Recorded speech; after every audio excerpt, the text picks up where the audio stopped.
செயலகத்தின் திறன் விருதுக்கான நிகழ்ச்சியை நிகழ்ச்சி தொடரும் ஒரு விசேட திட்டமாக இண்டஸ்ட்ரியல் இன்ஜினியரிங் அல்லது கைத்தொழில் பொறியியல் துறை சார்ந்த உற்பத்தியாளர்களுக்கான கலந்துரையாடலில் ஈடுபட்டுக் கொண்டிருக்கிறோம்.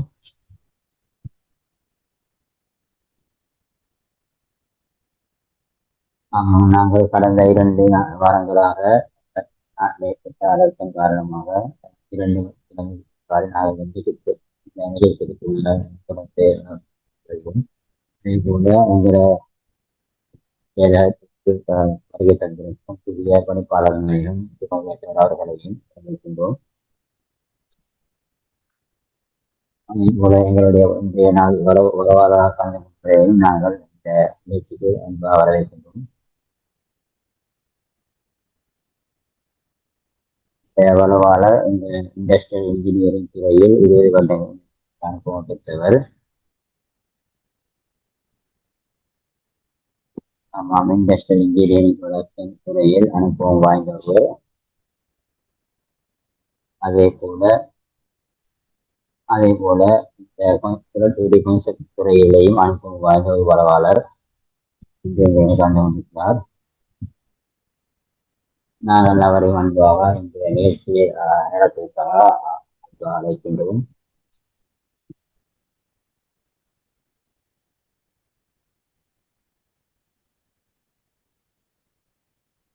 ஆமாம், இந்த நிகழ்ச்சி தொடரின் போஸ்டர் நீங்க பார்த்திருக்கீங்க. இது இந்த தொடரின் முதலாவது நிகழ்ச்சி.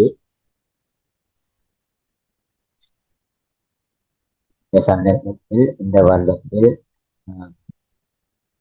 அரச தொழில்நுட்பி சார்ந்த ஒரு நிகழ்ச்சி தொடர்பு இந்த இண்டஸ்ட்ரியல் இன்ஜினியரிங் நிகழ்ச்சி திட்டமும் அமர்ந்திருக்கிறது. இந்த நிகழ்ச்சி ஆரம்பித்ததற்கு முன்னர் எங்களுடைய பணிப்பாளர் நாயகர்களை முன் சேர்த்து உரையாற்றுவதற்கு அன்பாக அழைக்கின்றேன். எல்லாருக்கும் மாலை வந்தனங்கள்.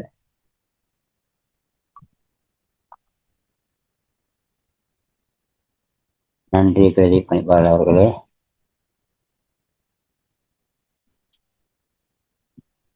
மிக்க நன்றி என்னை அழைத்தமைக்கு. இந்த நிகழ்ச்சியின் அவர்களையும்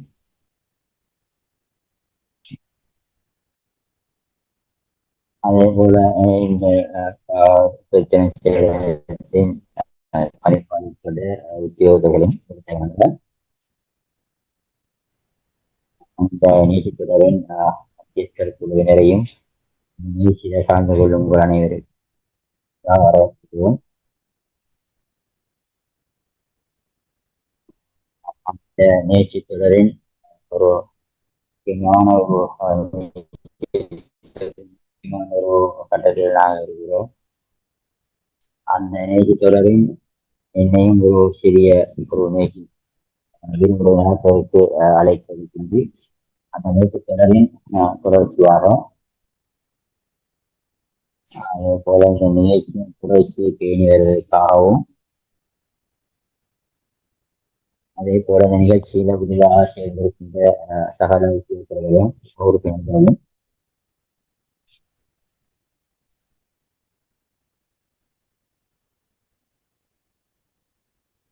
அதே போல இந்த நிகழ்ச்சியுடைய அறிவுத்திறன் நுழையை வளர்க்க வேண்டும் என்பதற்காக நாங்கள் இந்த நிகழ்ச்சியை ஏற்பாடு செய்திருக்கிறோம். புதிய தொழில்நுட்பம், புதிய அனுபவங்களை நாங்கள் பகிர்ந்து கொள்ள வேண்டும். அது சம்பந்தமாக கற்றுக்கொள்ள வேண்டும். இந்த புதிய நுட்பங்களையும் புதிய அறிவையும் நாங்கள் அறிந்து கொள்ள வேண்டிய அவசியம் இருக்கிறது. பல நிறுவனங்கள் இந்த துறையில் முன்னேறி சென்றிருக்கின்ற இந்த சந்தர்ப்பத்தில் நாங்களும் அந்த துறையில் புதிய தொழில்நுட்பம், புதிய அறிவை நாங்கள் பெற்று முன்னேற வேண்டிய தேவை இருக்கிறது. அதேபோல் நாங்கள் இந்த துறையில அனுபவ ரீதியாக பிரயோக ரீதியான அறிவை நாங்கள் பெற வேண்டும். அதே போல இந்த துறையில் அனுபவம் வாய்ந்தவர்களை நாங்கள் இந்த துறையில அந்த நிகழ்ச்சி திட்டத்தை அமுல்படுத்திய நபர்களையும் நாங்கள் அழைத்திருக்கிறோம். இந்த நிகழ்ச்சி தொடரை உங்களுடன் அனுபவத்தை அவர்களுடைய அனுபவத்தை பகிர்ந்து கொள்வதற்காக உங்களுடன் அவர்களுடைய திறனை உங்களுடன் பகிர்ந்து கொள்வதற்காக நாங்கள் அழைத்திருக்கிறோம். அதுபோல உங்களைப் போல வேறு வேறு நிறுவனங்களைச் சேர்ந்த அக்கறை உள்ளவர்களை நாங்கள் இந்த நிகழ்ச்சி தொடருக்கு அழைத்திருக்கிறோம்.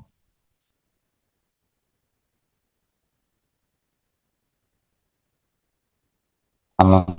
இந்த அப்ளிகேஷன்ஸ் எவ்வாறு நாங்கள் பயன்படுத்த வேண்டும் என்பது சம்பந்தமாக நாங்கள் தெரிந்து வைத்திருக்க வேண்டும். அது சார்ந்த உத்தியோகர்கள் அந்த நபர்களிடமிருந்து நாங்கள் அதை பெற்றுக் கொள்வது அவசியம். அந்த வகையில் மதுரைக்கான அவர்கள் ஒரு பொருத்தமாக வேண்டும் நான் கருதுகின்றேன்.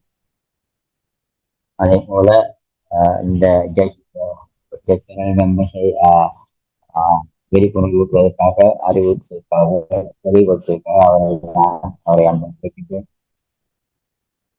அதே போல நீங்களும் அந்த துறையில் அறிவு திறனை வளர்த்துக் கொள்ள வேண்டும் என கேட்டுக்கொண்டேன். அதே போல ப்ரொடக்டிவிட்டி செக்ரட்டரியுடன் கைகோர்த்து பயணிக்க வேண்டும் என்றும் கேட்டுக்கொள்கின்றேன்.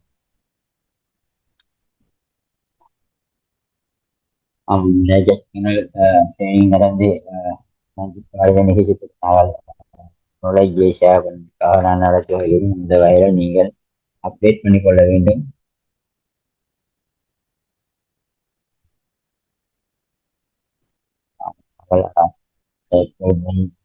அதற்கு நாங்கள் டிஸ்டர்ப் எவல்யூஷன் முடிக்க முடியுமா? கடந்த காலத்தில் குத்தன் விருது வழங்க நிகழ்ச்சிகள் அதில் இந்த சேலம் குத்தன் விருதுகளை நடத்தி ஒரு முக்கியமான ஒரு விசேட இடத்துக்கு வந்திருக்கிறது. அதாவது அந்த சேலத்தின் பணிப்பாளர்களே அவருடைய அந்த பணியாளர் குழுவிற்கும் அந்த மத்தியஸ்தருக்கு எல்லாத்திற்கும் அவர்களுடைய முயற்சியும் நாங்கள் பாராட்ட வேண்டும். அவர்களுடன் அவர்களுடைய முயற்சி இப்போது காணக்கூடியதாக இருக்கிறது. ஆகவே அந்த தொடரில் அவர்களுடைய சாதனையுடன் இந்த வளவாளுடைய அந்த வளவாளரை நாங்கள் அழைக்கின்றோம். உங்களுடன் தமிழ்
நாங்கள் இந்த நிகழ்ச்சித்துடன்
நன்றி. இன்றைய நாள் தலைப்பு வந்து இண்டஸ்ட்ரியல் இன்ஜினியரிங். நாங்கள் பார்ப்போம் எவ்வாறு எங்களுடைய இணையதளத்தில் எவ்வாறு இந்த இண்டஸ்ட்ரியல் இன்ஜினியரிங் கான்செப்ட் நாங்கள் பயன்படுத்தலாம் பாதிக்கலாம் என்று நாங்கள் பார்ப்போம்.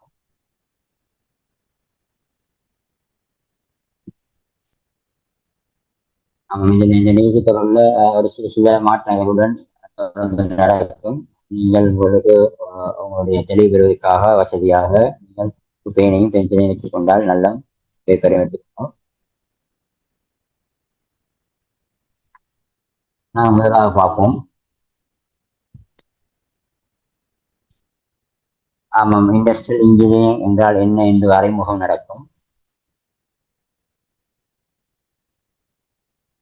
அடுத்ததாக உற்பத்தி வலையமைப்பு சம்பந்தமாக ஒரு விளக்கம் நடக்கும். அடுத்தது விவசாய சம்பந்தமாக கதைப்போம்.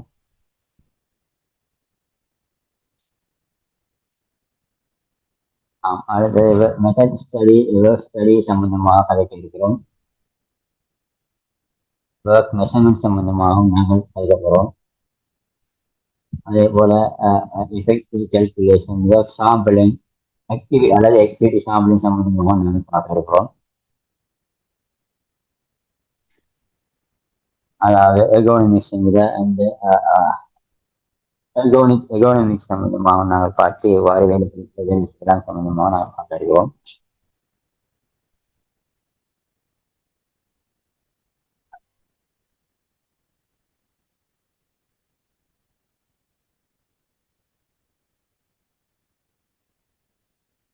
ஆமாம், நான் இந்த நிகழ்ச்சி இந்த ரெஃபரன்ஸாக நான் எடுத்திருக்கிறேன். ஐஎல்ஓடைய ஒர்க் ஸ்டடி என்கிற அந்த புத்தகத்திலிருந்து நான் எடுத்திருக்கிறோம்.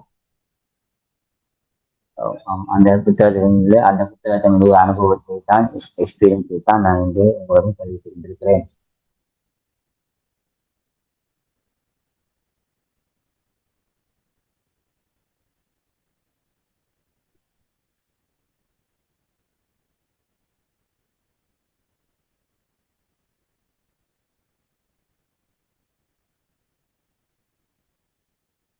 ஆமாம், முதலாவதாக இண்டஸ்ட்ரியல் இன்ஜினியரிங் என்றால் அதன் வரைவிலக்கம் கழித்தால், அதாவது இண்டஸ்ட்ரியல் இன்ஜினியரிங் என்பது ஒரு டிசிப்ளின், அந்த துறையில் ஒரு டிசைனிங், இம்ப்ரூவிங், அதாவது ஆப்டிமைசிங் ப்ரோசஸ் சம்பந்தமாகவும், அதில் உள்ள ரிசோர்சஸ் வளங்கள், அந்த துறையில இருக்கிற நபர்கள், மெஷினரிஸ், இயந்திர சாதனங்கள், தகவல் தொடர்பாளர்கள், வளங்கள் சம்பந்தமாகவும், இந்த அதன் மூலம் வரக்கூடிய எஃபிஷியன்சி அல்லது விளைதிறன், திறன், தரம் சம்பந்தமாக முழுமையான ஒரு செயலாற்றல் கொண்ட ஒரு நிறுவனத்தை கொண்ட ஒரு நிறுவனமாகத்தான் இருக்க வேண்டும் என்று இந்த பதவியிலக்கம் சொல்கிறது. அதாவது இண்டஸ்ட்ரியல் இன்ஜினியரிங் என்கிற ஒரு குடையின் கீழ் இருக்கிறது.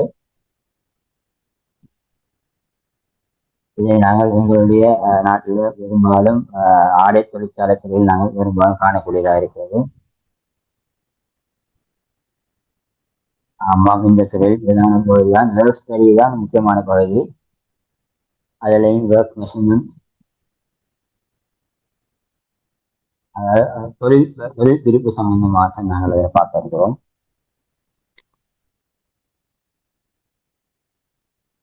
அதில் எர்கோனமிக்ஸ் என்பது இண்டஸ்ட்ரியல் இன்ஜினியரிங் பகுதியில் இருக்கக்கூடிய ஒரு சிக்மா லீன் சம்பந்தமாக கலைக்கிறோம். இதில் ஒரு ப்ரோசஸ் இன்ஜினியரிங் சிக்ஸ் சிக்மா சம்பந்தமாக நாங்கள் அவதானிக்கக்கூடிய இருக்கிறது. உங்களுக்கு தேவைன்னு சொன்னால் நீங்கள் ஒரு நோட்டை நீங்கள் எழுதிக் கொள்ளலாம். சரி, நாங்கள் தொடர்ந்து போவோம்.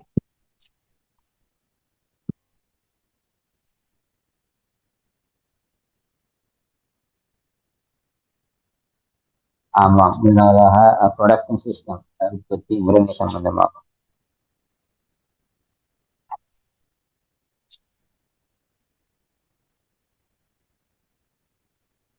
நாங்கள் ப்ரொடக்ஷன் சிஸ்டத்துல 4 முக்கியமான பகுதிகளை பார்க்க இருக்கிறோம். ஒரு நிறுவனத்தை எடுத்துக்கொண்டால் பெரும்பாலும் முதலாவதாக நாங்கள் எடுத்துக்கொண்டால் ஜாப் ப்ரொடக்ஷன் சிஸ்டம் தான் நாங்கள் பார்க்கிறோம்.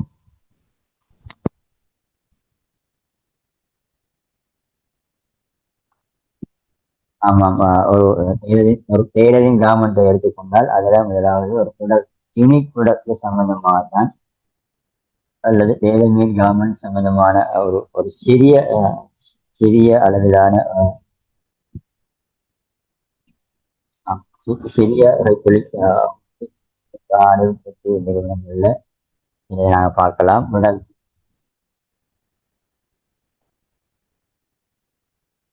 அதுல ரெண்டாவது நாங்கள் பார்க்க இருக்கிறோம்னா, உதாரணமா சொன்னால் கஸ்டம் பர்னிச்சர்ஸ், மேலமேட் கார்மெண்ட் உதாரணமா நாங்கள் சொல்கிறோம். அதே போல இரண்டாவது பகுதி பெஸ்ட் ப்ரொடக்ஷன் சிஸ்டம். அதை நாங்கள் பார்த்தால் ப்ரொடக்ஷன்ஸ் வந்து தொகுதியாக தான் இருக்கும். உதாரணமாக சொன்னால் பேக்கரி ஐட்டம்ஸ் அல்லது ஆடை உற்பத்தி லைன்ஸ் லைன்ஸ் சிறிய அளவிலான ஓடர்ஸ் தான் சொல்லப்படுகிறது. அதே போல பார்மசிக்கல் ப்ரொடக்ஷன்ஸ்,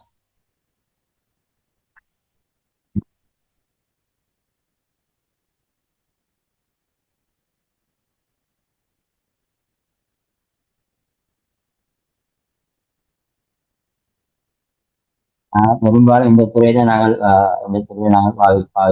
பார்க்கிறோம்.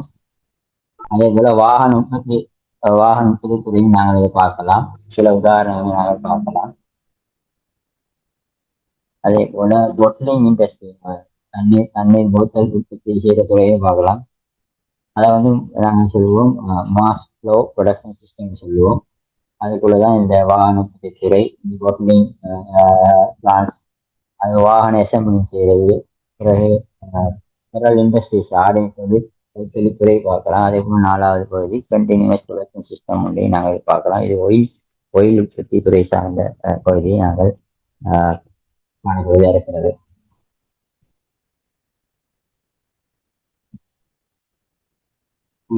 நாங்கள் காட்ட ஒரு அனிமேஷன் காட்டுறோம். அதாவது எவ்வாறு ஒரு பெஸ்ட் ப்ரொடக்ஷனுக்கும் ஒரு பீஸ் ஃப்ளோ ஒன்றுக்கும் இடையிலான வித்தியாசத்தை எவ்வாறு படத்தில் நீங்க பார்க்கலாம்.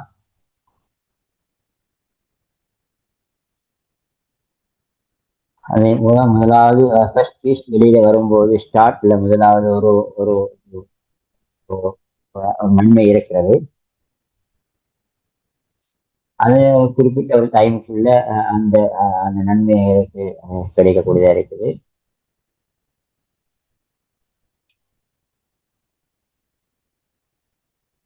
நாங்க இந்த பகுதியை தொடர்ந்து பார்ப்போம். அதுக்கு முதல் நாங்கள் ஓரளவு விளக்கம் வரவே இருக்கா நான் காட்டுகிறேன் உங்களுக்கு. நாங்க கதைக்கிறோம், உங்களுக்கு கேட்குதா இல்லையா? நாங்க கதைக்கிறோம், உங்களுக்கு கேட்குதா?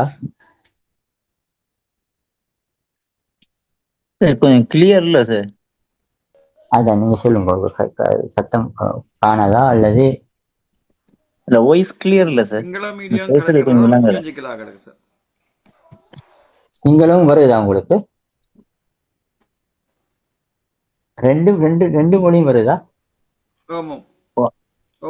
அத நீங்க அந்த அந்த மோ பட்டன்ல போய் நீங்க செட்டப்ல போய் பாருங்க, திரும்ப தமிழ் ஒன்லின்னு இருக்குண்ணே.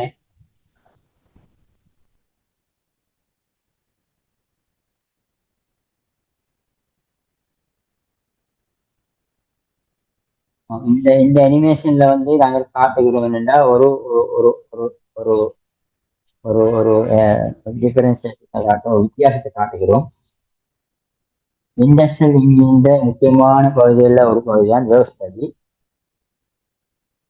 அதாவது வேவ் ஸ்டடி என்பது ஒரு விலை பற்றிய ஒரு ஆய்வு.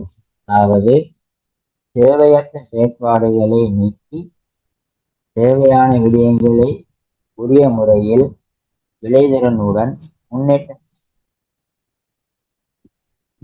அடைவதற்காக வேண்டி செய்யக்கூடிய ஒரு பகுப்பாய்வுடன் கூடிய ஒரு ஒரு முறைமையைத்தான் இந்த வேவ் ஸ்டடி என்று சொல்லப்படுது. இதை சொல்லும்போது கொஞ்சம் கஷ்டமா இருக்கும். ஆனால் அதாவது இது ஒரு மெத்தட் ஸ்டடி. இது ஒரு மெஷர்மெண்ட் கூடாக நடைபெறக்கூடிய ஒரு உற்பத்தி திறன் உட்குவிப்பு நிகழ்ச்சியாகும். அதைத்தான் வேர்ட் ஸ்டடி என்று சொல்லுவார்கள்.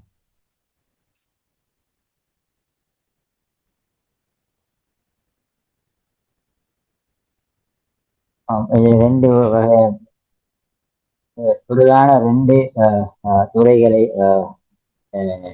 ஸ்டடி உள்ளடக்கிறது. ஒன்று முதலாவது மெத்தட் ஸ்டடி. இது முறைமை சார்ந்த ஒரு ஆய்வு.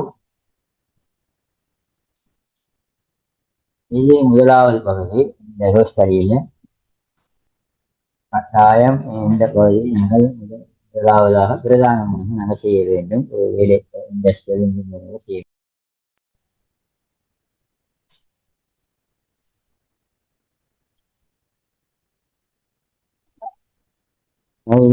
ஸ்டடி உள்ள இந்த ரெண்டு பகுதி, அதாவது மெஷர்மெண்ட் ஒரு முக்கியமான பகுதி. இதை நாங்கள் உறுதிப்படுத்திக் கொள்ள வேண்டும்.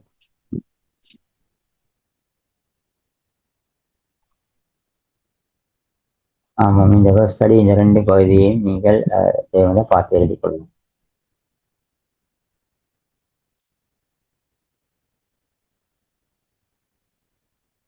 மெத்தட் ஸ்டடி சில பகுதிகளை கொண்டிருக்கிறது.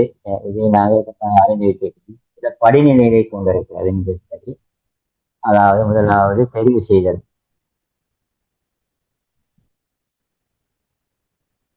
ஆமாம், நாங்கள் ஒரு துறையில நேரம் சொன்னால் அந்த துறையில முதலாவது சரியான ஒரு தெரிவை நாங்கள் மேற்கொள்ள வேண்டும். அந்த சரியான தெரிவு சரியான இடத்துல சரியான நேரத்தில் செய்யப்பட வேண்டும்.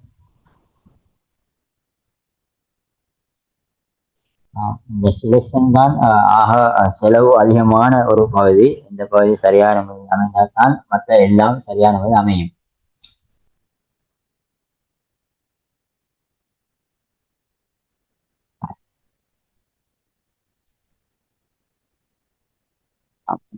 செலெக்ஷன் இந்த பகுதியில கட்டாயம் நாங்கள் கற்றுக் கொள்ள வேண்டும். ஒர்க் லோட் சம்பந்தமா. அந்த ஒர்க் லோட் என்பது ஒரு ஒரு நாங்கள் சொல்லுவோம் பொட்டில் நெக்னு சொல்லுவோம். இந்த பொட்டில் நெக் முக்கியமானது என்னன்னு சொன்னால் தொடர்ச்சியாக இலகுவாக சரியான முறையில் இலகுவாக மூவ் பண்ணக்கூடிய முறையில் இருக்க வேண்டும். அதனாலதான் நாங்கள் தெரிவு செய்வது அதுக்குரிய சரியான இடத்தை நாங்கள் தெரிவு செய்ய வேண்டும். அதற்கான வாய்ப்புகள், அதுக்கான பொட்டன்ஷியல் இருக்குது. அதை நாங்கள் அறிந்து எழுதி வைத்துக் கொள்ள வேண்டும். அதே போல முதலாவது படிநிலையில சரியான முறையில் இந்த மெத்தட் ஸ்டடி ஸ்டெப்ஸ்ல முதலாவது பகுதி இந்த செலக்ஷனை கட்டாயம் சரியான முறையில் செய்து கொள்ள வேண்டும். இரண்டாவது பகுதி இந்த செலக்ஷனை நாங்கள் ரெக்கார்ட் பண்ணிக்கொள்ள வேண்டும்.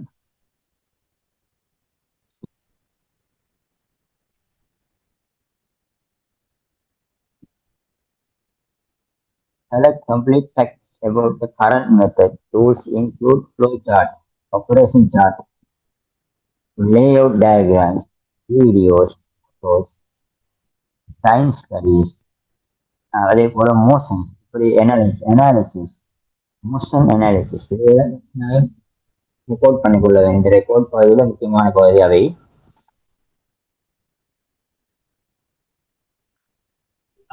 நாங்கள் ரெக்கார்டிங் செய்யும் போது வீடியோ போட்டோஸ் கூடாக நாங்கள் கட்டாயம் பதிவு செய்து கொள்ள வேண்டும். இந்த ரெக்கார்டை வச்சுதான் நாங்கள் எக்ஸாமின் செய்து ஒரு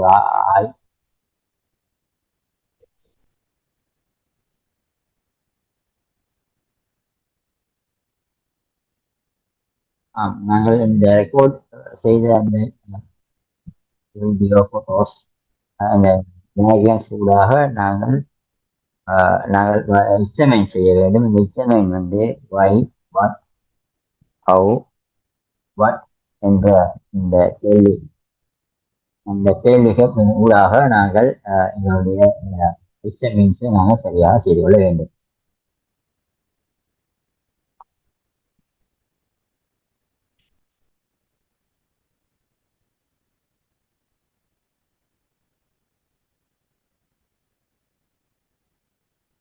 இங்க ஒரு முக்கியமான ஒரு பகுதியை நாங்கள் அறிந்து கொள்ள வேண்டும். உங்களுக்கு தெரியும் 8 வகையான வேஸ்ட் சம்பந்தமாக நாங்கள் அழைக்கிறோம்.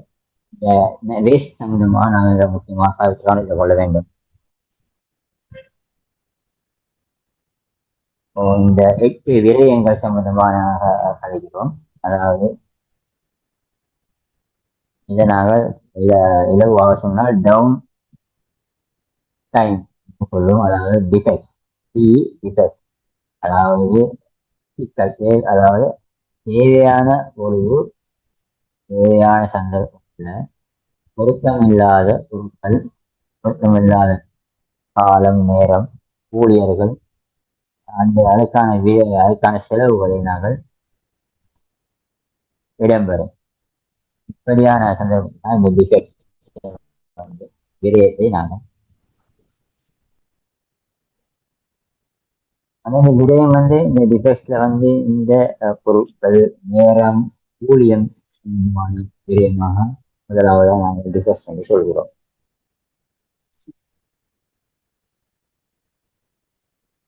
தேவைக்கு அதிகமாக உற்பத்தி செய்கிறோம். அதாவது ஓவர் ப்ரொடக்ஷன்.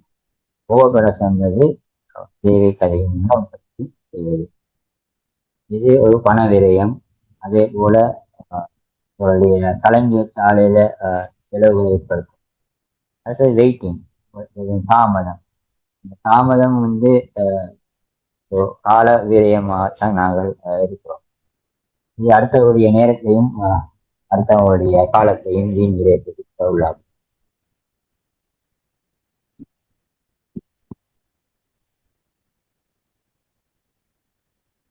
அடுத்தது நான் யூட்டிலைஸ் ஹியூமன் பொட்டன்ஷியல். மனிதனுடைய திறமையை நாங்கள் டேலண்ட்ஸை வந்து நாங்கள் எப்படி பயன்படுத்துகிறோம் அதையும் நாங்கள் ஒரு விரயமாக கருது. அதாவது தேவையான இடத்தில் தேவையான தகுதியானவர்களை, திறமையானவர்களை நாங்கள் ஈடுபடுத்தாமையால் விரயம் காரணமாகும். அதே போல போக்குவரத்து, டிரான்ஸ்போர்ட். நாங்கள் உற்பத்தி துறை சார்ந்த பகுதியை எடுத்துக்கொண்டால் நாங்கள் கஸ்டமர் பகுதியில் நாங்கள் செலவு எங்களுக்கு ஏற்படுவதில்லை.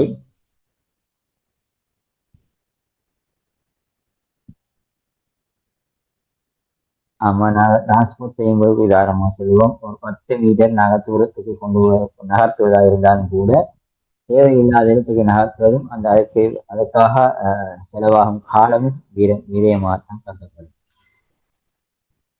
டிரான்ஸ்போர்ட் என்பதும் தேவையற்ற மனுஷன் டிரான்ஸ்போர்ட் வகையில இடம்பெறக்கூடிய ஒரு விடயமாகும்.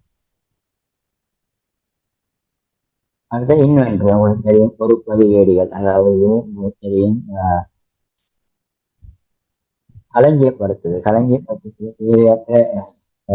தேவையற்ற பொருட்களை, தேவையற்ற உற்பத்திகளை தேவையற்ற இடத்துல நான் களஞ்சியப்படுத்துவது இந்த இன்வென்ட்ரி என்கிற வேஸ்டேஜுக்கு உள்வரும். அடுத்தது மோசம், அதாவது தேவையற்ற நகர்த்தம். வேலை செய்யும் நபர்கள் அல்லது உபகரணங்கள் சிறிய அல்லது ஒரு மேலதிகமான தேவையற்ற நகர்வுகள், தேவையற்ற நடத்தைகள், கால விரைப்பு, சக்தி விரைப்பை, பாதுகாப்பு சார்ந்த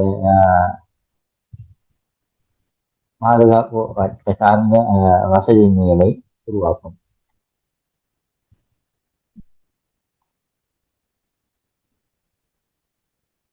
எட்டாவது விரயம் தான் எக்ஸஸ் அல்லது ஓவர் ப்ராசஸ். அதாவது தேவையற்ற மேலதிக உற்பத்திகள், வேலைகள்.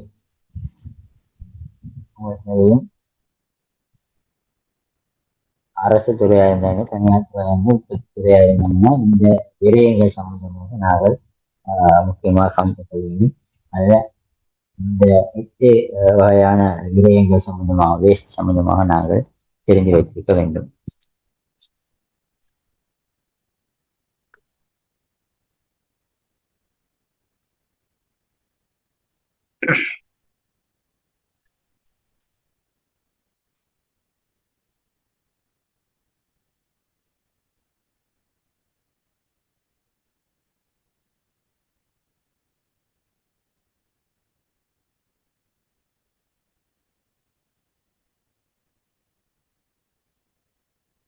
நாங்கள் பார்த்தது எக்ஸாமின் என்று சொல்ற அந்த பகுதிக்குள்ள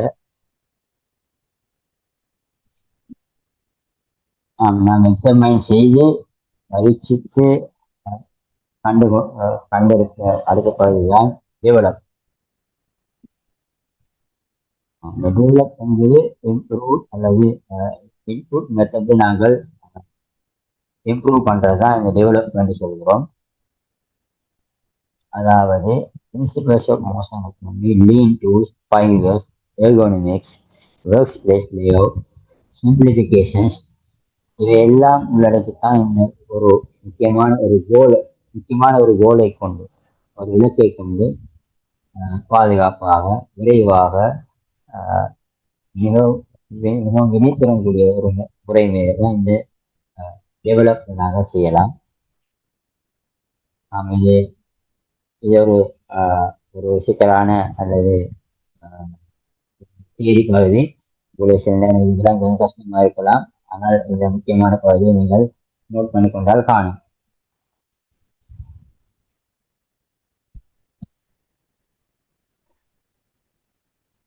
இந்த டெவலப்மெண்ட் பகுதியில இந்த தியரி பகுதியில முக்கியமான பகுதியாக தெரிந்து கொள்ளால் காணும். அதாவது முதலாவது பகுதி எலிமினேட் பண்றது. இந்த கோட்பாட்டுல முதல் பகுதி எலிமினேட், அதாவது முக்கியமாக எனக்கு தேவையற்ற பகுதி நாங்கள் கண்டு இந்த வேஸ்டாக கண்டு அந்த பகுதியை நாங்கள் எலிமினேட் பண்ணிக்கொள்ளணும், அதை நீக்க வேண்டும். இது முதலாவது நாங்கள் செய்ய வேண்டிய முக்கியமானது.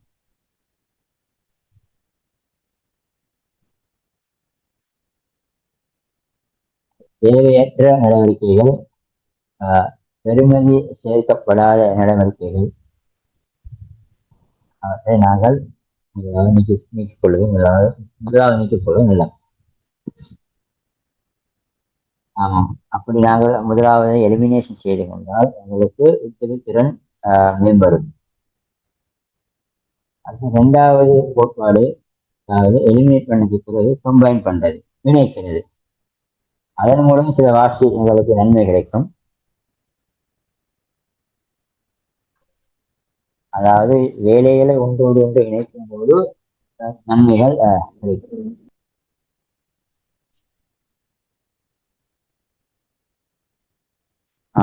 மூன்றாவது ரீஅரேஞ்ச் பண்ணி ஒழுங்கமைத்துக் கொள்வது. மூன்றாவது ஒழுங்கமைப்பு இடம் அல்லது டிஜிட்டல் பார்க்கும்போது உதாரணமாக கார்மெண்ட் துறை எடுத்துக்கொண்டால் இந்த கார்மெண்ட் துறை எடுத்துக்கொண்டால் இந்த கார்மெண்ட்ல நாங்கள் எத்தனை நாங்கள் தைக்கிறோம். உதாரணமா 25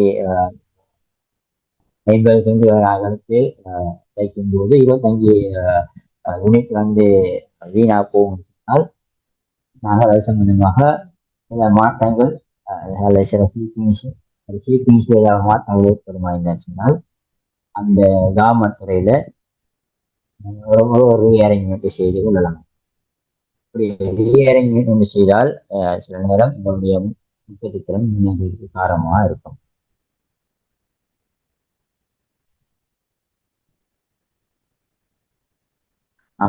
அடுத்த கோட்பாடு முக்கியம் என்பது சிம்பிளிஃபை பண்றது, இலவுபடுத்துறது.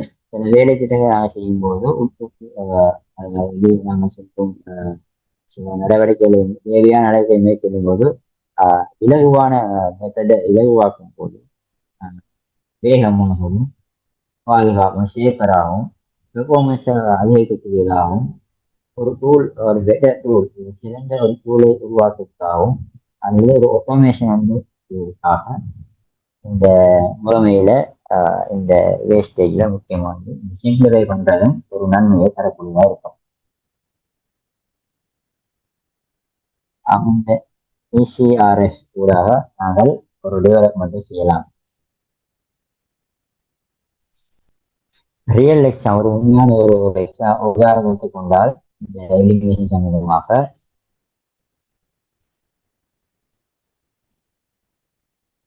தேவையற்ற விஷயங்களை நாங்கள் ஒதுக்க வேண்டும். உற்பத்தி துறை சார்ந்த ஒரு ஒரு தொழிற்சாலை இருந்தால் அதில் குவாலிட்டி கண்ட்ரோல் ப்ரோசஸை வந்து நாங்கள் ஒரு குவாலிட்டி கண்ட்ரோல் ப்ரோசஸ்ல வந்து எப்படி இம்ப்ரூவ்மெண்ட் அந்த ப்ரொடக்ஷனை வந்து அதிகரிப்பதற்காக தொழிலாளர் ஒர்க்கர் மற்றும் ஏனையர்கள் இடையிலான குவாலிட்டியை எவ்வாறு இன்ஸ்பெக்ட் பண்றது, எவ்வாறு கண்காணிக்கிறது, அதுல வந்து இம்ப்ரூவ்மெண்ட் எப்படி செய்யலாம், அதாவது அப்படியான வீண் விரயங்களை குறைத்துக் கொள்ளலாம், எலிமினேஷன் செய்து நாங்கள் இந்த இம்ப்ரூவ்மெண்ட்டை செய்யலாம்.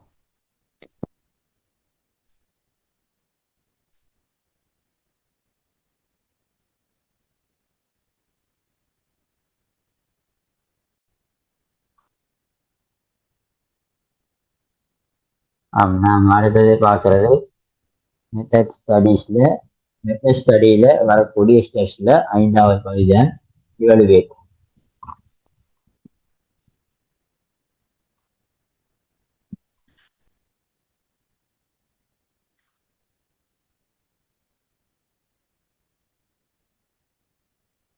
நாங்கள் எலிமினேஷன் செஞ்சு பிசிஆர்எஸ் ஊடாக நாங்கள் எடுத்துக்கொண்ட எலிமினேஷனை இவ்வாறு நாங்கள் இவலுவேட் பண்ண வேண்டும் பார்க்கிறோம்.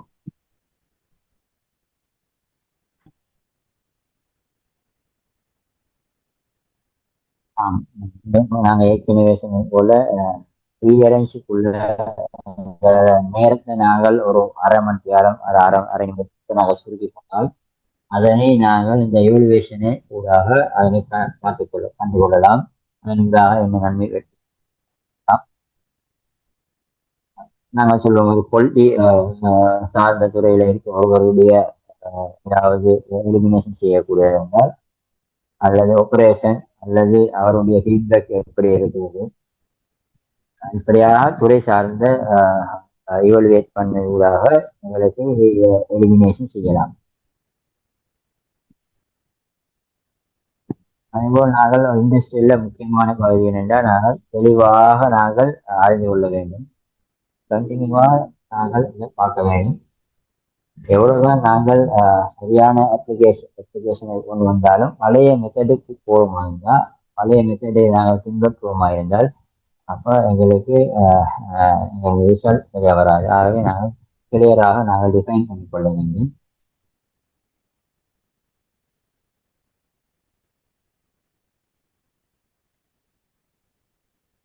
நாங்கள் எஸ்ஓபி செய்கிறோம், நாங்கள் செய்கிறோம். அதே போல் சில லே அவுட்டு நாங்கள் செய்து நாங்கள் சரியான முறையில் இந்த இவலுவேட்டை நாங்கள் பார்க்கலாம். இது வந்து நேரம் மிச்சம், அடுத்தது எங்களுக்கு செலவு குறையும், பாதுகாப்பு, நல்ல ஆபரேட்டர் ஃபீட்பேக்லாம் எங்களுக்கு கிடைக்கும். அடுத்த பகுதி இன்ஸ்டால் செய்யறது, அதாவது அமுல்படுத்துவதற்காக விசேஷமாக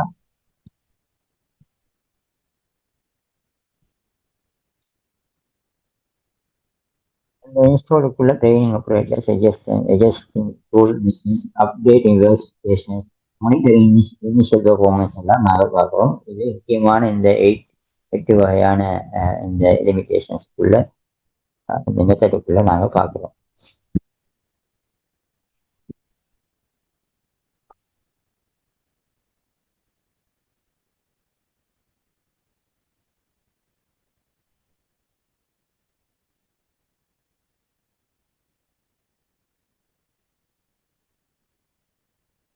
இந்த கதை விஷயத்துல ஏதாவது பிரச்சனைகளை கேட்கணுமா, உங்களுக்கு தெரியவில்லை இருந்தால் கேட்கலாம்.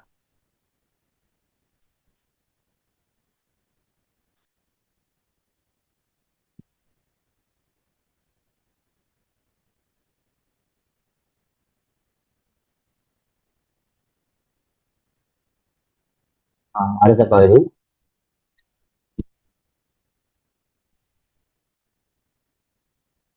அடுத்த பகுதி ஒர்க் மெஷர்மெண்ட், அதாவது இவ்வாறு அளவு எப்படி நாங்கள் அளவிடலாம் சம்பந்தமாக தான் நாங்கள் பார்த்தோம்.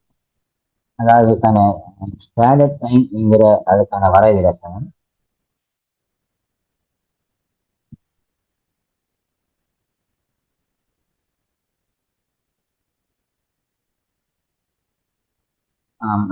ஸ்டாண்டர்ட் டைம் என்று சொல்வது standard time is time required for well train.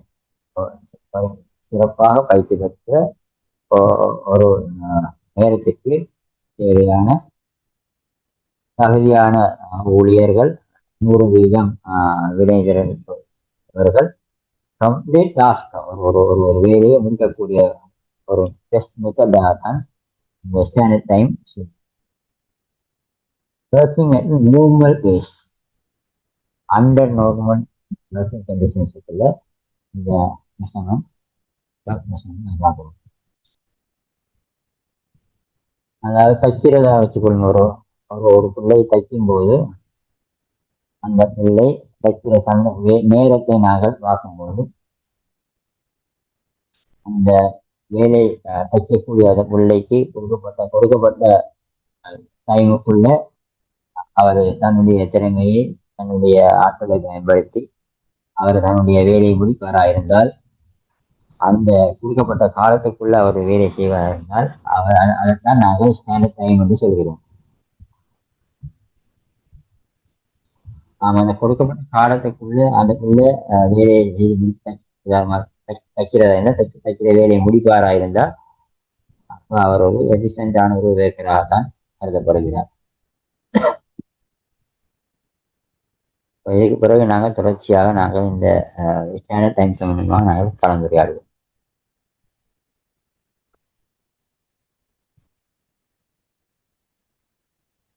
நாங்கள் முதல்ல பார்ப்போம் ஏன் இந்த ஒர்க் மெஷர்மெண்ட் செய்ய வேண்டும் என்று நாங்கள் முதல்ல பார்ப்போம்.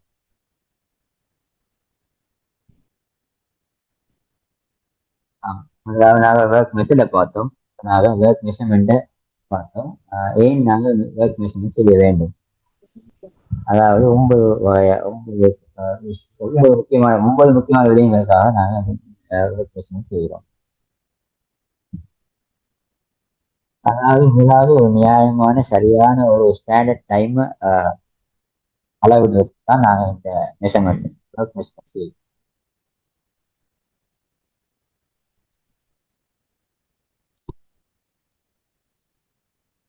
அதாவது அடுத்தது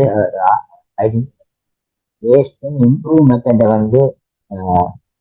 இனம் காண்பதற்காக நாங்கள் ஒர்க் மெஷர்மெண்ட் செய்கிறோம்.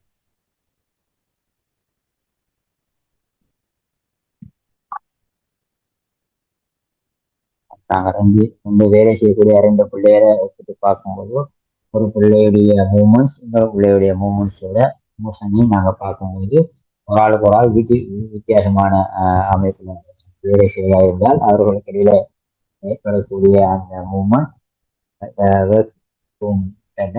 செல்வாக செலுத்தும்.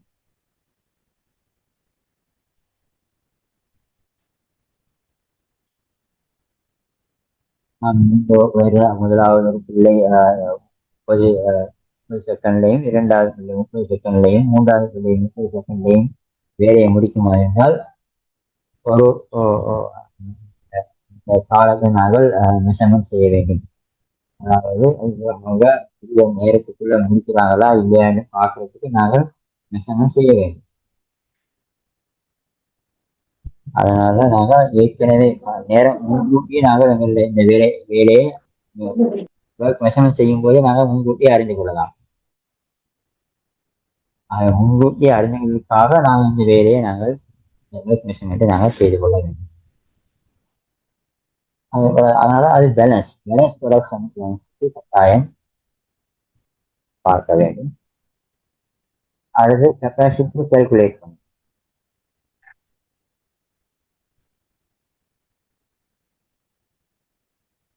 நாங்கள் பார்ப்போம் எங்களுடைய நிறுவனத்தில் ஏதாவது ஒரு விடயத்தை செய்வதாக இருந்தால் அதுக்கு ஒரு 2 மணி நேரம் போகணுமா இருந்தால் அந்த 2 மணி நேரத்துக்குள்ள எவ்வளவு வேலை செய்ய வேண்டும், எவ்வளவு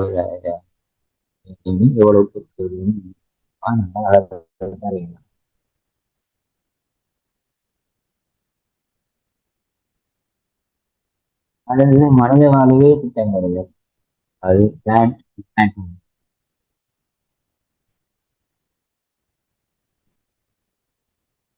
அதாவது ஒவ்வொரு முகாமையாளர்களும் கட்டாயம் எத்தனை தொழிலாளர்கள் செயல்படுவதாக என்பது சம்பந்தமாக தீர்மானிக்க வேண்டும். அதனூடாக அந்த தோட்டத்தை நாங்கள் செய்யலாம். அதாவது எங்களுடைய தொழில்நுட்பத்தில் எத்தனை 180 யூனிட் தேவைன்னு சொன்னா அந்த 180 யூனிட் எத்தனை பேருக்கு கொடுக்க வேண்டும், எவ்வாறு கொடுக்க வேண்டும் நாங்கள் தெரிவிப்போம். அதே போல மேன்பவரை போல அடுத்தது செலவை நாங்கள் மதிப்பிட வேண்டும். Estimate cost. இதில் வந்து லேபர் காஸ்ட், நேரடியாக லேபர் காஸ்ட் நாங்கள் பார்க்கணும். அதாவது டிரெக்டா எப்படி டைமுக்குள்ள அந்த லேபர் காஸ்ட் வருகிறது.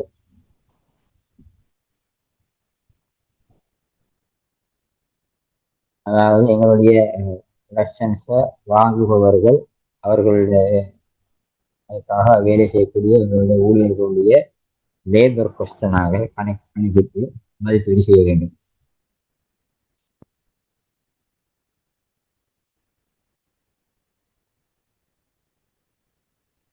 அதே போல டைம் லேபர் காஸ்ட்டை வந்து டைமுக்குள்ள எப்படி மெஷர்மெண்ட் பண்ணலாம் என்பதை நாங்கள் பார்ப்போம்.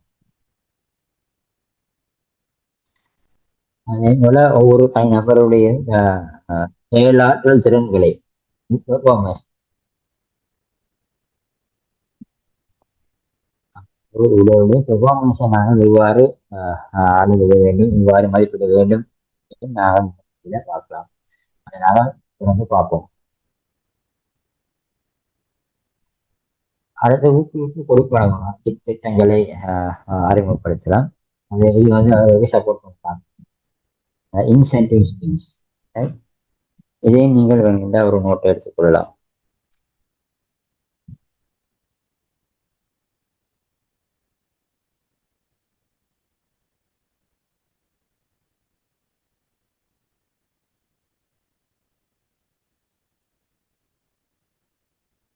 இதை நீங்கள் கொஞ்சம் பார்த்து எழுதிக் கொள்ளலாம், தேவையென்றால்.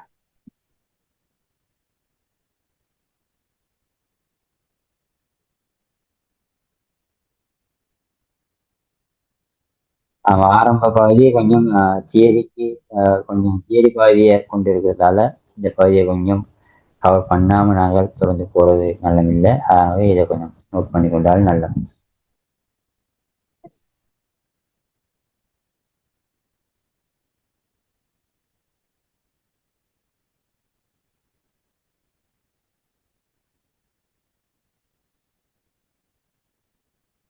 வேர்ட் ஸ்டடி சம்பந்தமாக கதைக்கும் தானே முக்கியமான பகுதி தான் இந்த டைம் ஸ்டடி டெக்னிக்ஸ்.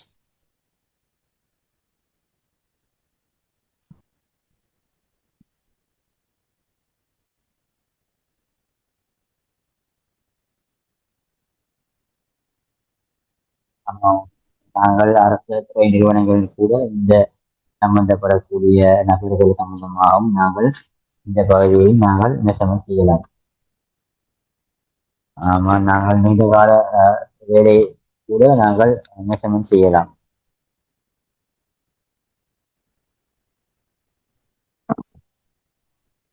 அதில் முதலாவது பகுதி ஸ்டாப் ஒச்சொன்றை நாங்கள் பயன்படுத்தலாம்.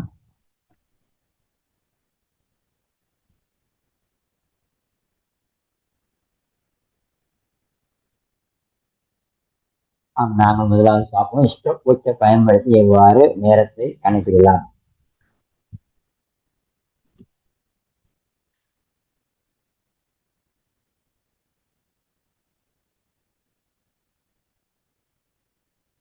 இந்த டைம் ஸ்டடீஸ்ல வந்து ஒரு நிச்சயிக்கப்பட்ட ஒரு நிரந்தர ஒரு அமைப்புக்குள்ள இப்படி இந்த நேரத்தை நாங்கள் எவ்வாறு கணக்கிடலாம். இந்த கணக்கிடத்துக்குள்ள சைக்கிள் டைம் என்கிற ஒன்று இருக்கு. அதில் நாங்கள் கதைக்கிறது ஸ்டாண்டர்ட் டைம், நியம நேரம் சம்பந்தமாக தான் நாங்கள் கதைக்கிறோம்.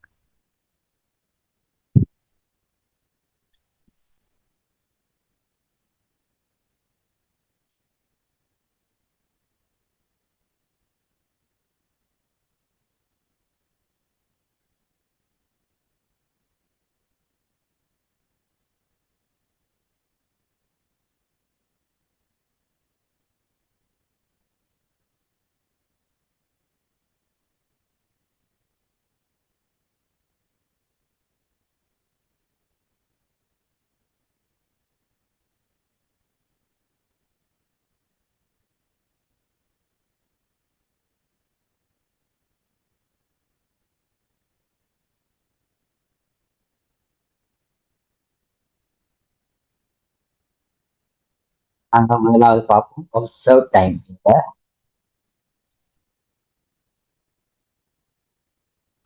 நாங்கள் உதாரணம் எடுத்துக்கொள்ளும் ஒரு வெல்டிங் ஒரு வெல்டர் எடுத்துக்கொள்வோம். அந்த வெல்டர் அவருக்கு ஒரு ஒரு ஒரு கேஸ் வெல்டிங் அல்லது ஆர்க் வெல்டிங் ஒன்று கூடாக ஒரு இரும்பை உருக்கி ஊற்றுவதாக வைத்துக் கொள்வோம்.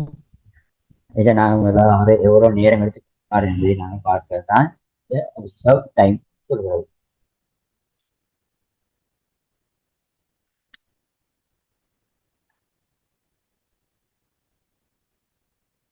இது பல ஒன்று அல்லது பல வேலைகளை நாங்கள் பார்க்கும்போது இந்த observe டைமை நாங்கள் பார்க்கலாம். இந்த observe பயன்படுத்தி பார்க்கலாம். போனை பார்த்து போன்ல இருந்து இந்த வீடியோ எடுத்து வீடியோ டைமுக்கு இந்த மெத்தடை நாங்கள் பயன்படுத்தலாம்.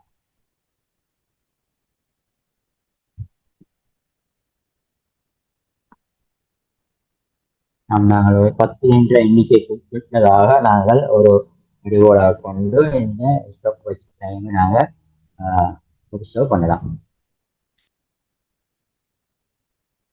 நாங்கள் சொல்லுங்க, இது வந்து 10, 5 வந்து குறைந்து செல்லும் போக்குல அல்லது அதிகரிக்கும் போக்குலையோ நாங்கள் ஒரு ரெண்ட ஒரு ஒரு ஒரு ரெண்டம் தொடரும்படி நாங்கள் இந்த observe டைமை செட் பண்ணலாம். இது ஒரு சைக்கிள் டைம் அல்ல.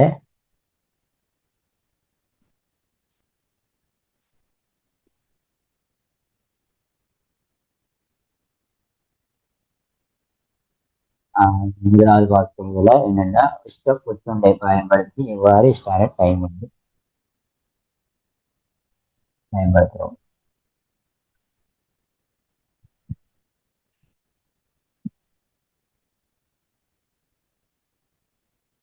ஆமா, நான் இதுல ஸ்டெப் சூடாக நாங்கள் பயன்படுத்துறோம். ஒரு குறுகிய ஒரு சிறிய ஒரு நேர காலப்பகுதியை மணி அளவிடுற மாதிரி இருந்தால் 2 மணி நேரம் 3 மணி நேரம் கூட நீண்ட நேரத்தை நாங்கள் அளவிற்கு வேற மெத்தட் இருக்கிறது.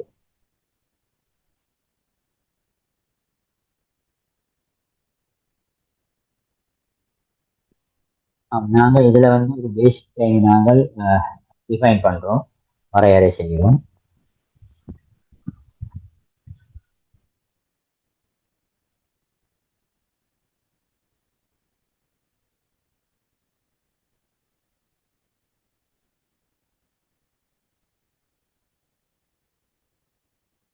இங்க நாங்க என்ன பேசிக் டைம் பார்க்கணும்னா ஒரு 100% எஃபிஷியன்டான ஒரு ஒர்க் பெர்ஃபார்மன்ஸ் தான் நாங்க பார்க்கிறோம். ஒரு ஸ்கில் ஒர்க்கரா இருந்தால் ஒரு ஒரு ஆப்பரேட்டர் நாங்க இங்க ரேட் ஆப்பரேட்டரை வந்து நாங்க ரேட் பண்றோம்.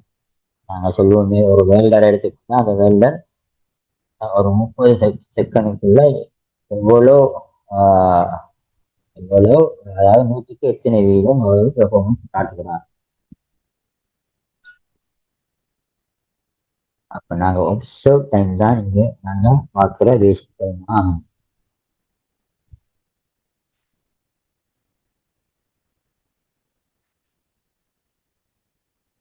அதாவது 100க்கு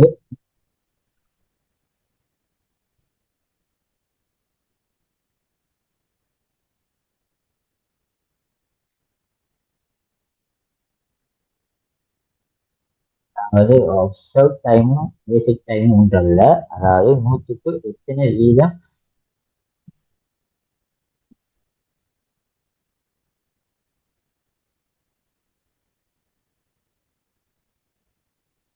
அதாவது 30 செகண்ட் ஒருவர் வேலை செய்தா இருந்தால்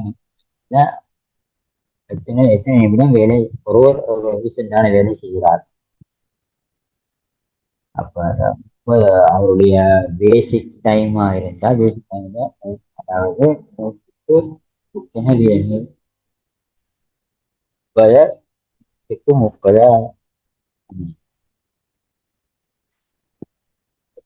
50 என்ற வயதுல பார்த்தால் அவருடைய பேசிக் டைம் வந்து அதாவது ஒப்சர்வ் டைம் பெருக்க ரேட்டிங் டைம். இதுதான் பேசிக் டைமா கணக்கு. ஒப்சர்வ் டைம் வெயிட்டிங் டைமால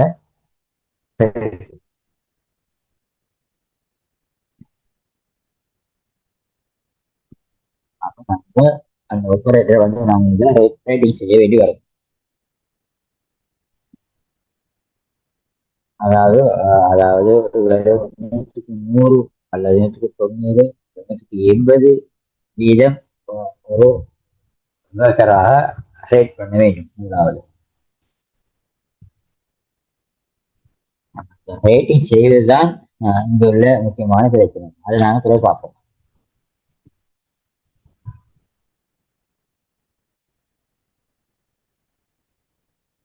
அதாவது ஸ்டாண்டர்ட் டைம் சொல்லி நம்ம சொல்றது, அதாவது ஸ்டாண்டர்ட் டைம் என்பது பேசிக் டைமோட மேலதிக நேரத்தை சேர்க்கிறது. பேசிக் டைம் பிளஸ் எலவன்ஸ்.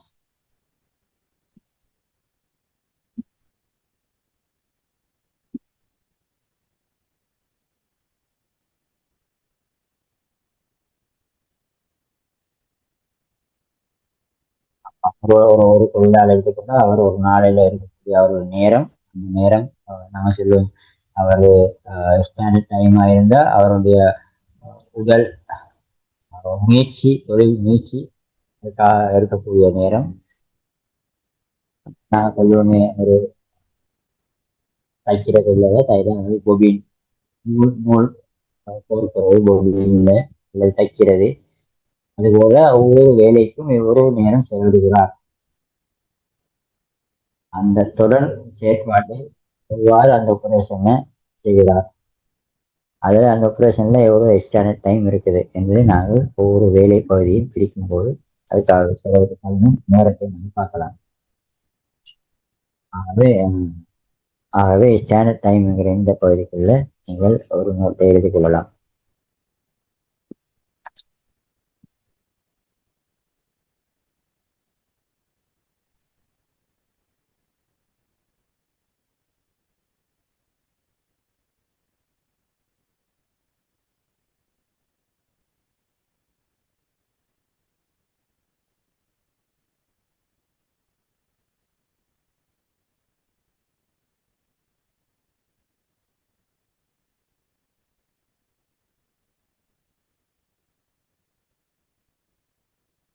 இந்த நோட்டை எழுதி கொள்ளுங்க.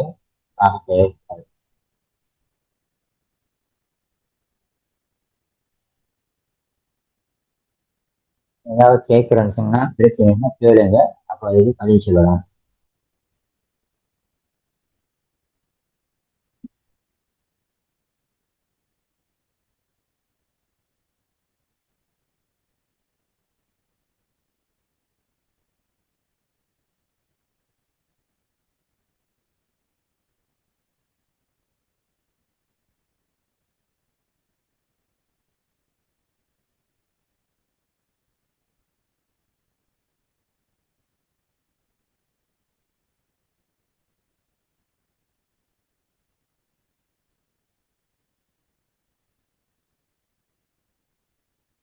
நாங்கள் அடுத்த பார்க்க முக்கியமான பகுதி வாட் இஸ் ரேட்டிங் என்பது. இந்த ரேட்டிங் என்பது பெர்ஃபார்மன்ஸ் ரேட்டிங்.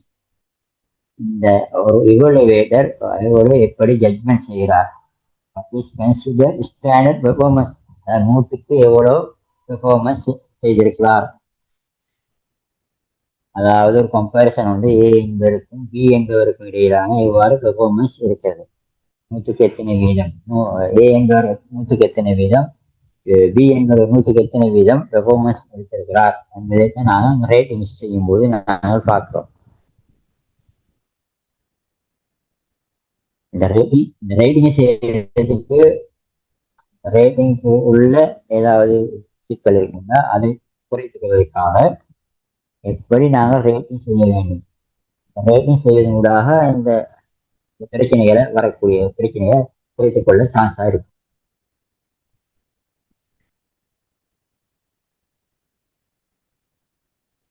நான் ஒரு வீடியோ பார்ப்போம். அந்த வீடியோல எப்படி ரேட்டிங் செய்கிறார்கள் இப்படி பாருங்க. இந்த வீடியோவை அந்த வீடியோல எப்படி ரேட்டிங் எப்படி நாங்க செய்ய வேண்டும் என்பதை இந்த வீடியோ காட்டுது.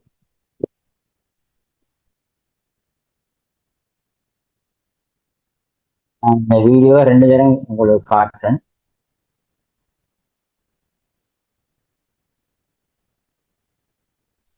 நான் இதுல இவலுவேஷனை தான் நாங்கள் இதுல ரேட்டிங் செய்கிறோம்.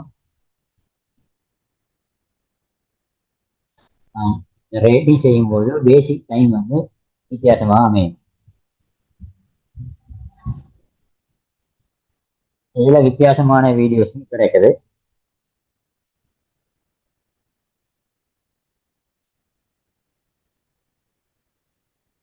கொஞ்சம் பாருங்க. 100% ரேட்டிங் எப்படி, 90% எப்படி, 80% எப்படி, அல்லது 80% குறைவான ரேட்டிங் எப்படி இருக்குன்னு இந்த வீடியோல நீங்க பார்க்கலாம்.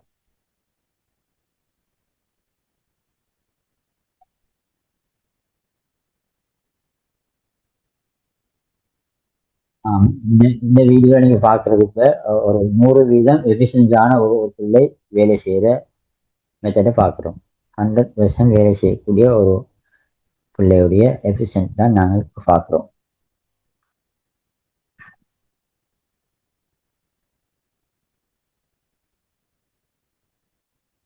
இவருடைய அப்சர்வ் டைம்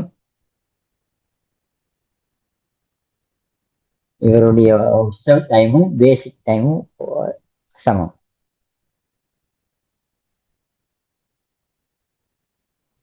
இப்ப அவருடைய வேலை பாருங்க, ஸ்பீட் கூடுது. இப்ப 100க்கு 30 வேகமாக போகுது. அப்ப நாங்க இதை மதிப்பிட்டா இவருடைய 100க்கு 130 வேகமாக காட்டும். அப்ப நாங்க ஒப்சர்வ் டைம் பாக்குறதா இருந்தா 0.22 தான் இவருடைய ஒப்சர்வ் டைம்.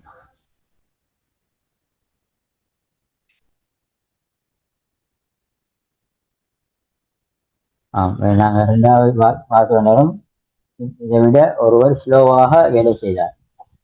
அவருடைய வேலை எப்பவுமே அவருடைய ஆபரேட்டிங் டைம் வந்து 70% காட்டும்.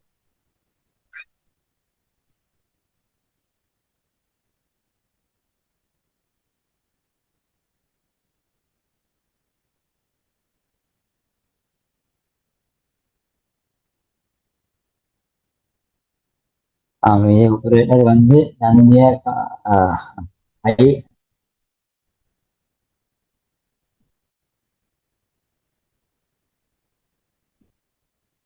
ஆமாம், 0.23 வந்து 70 பெருகினால் அந்த டைம் வந்து காட்டும்.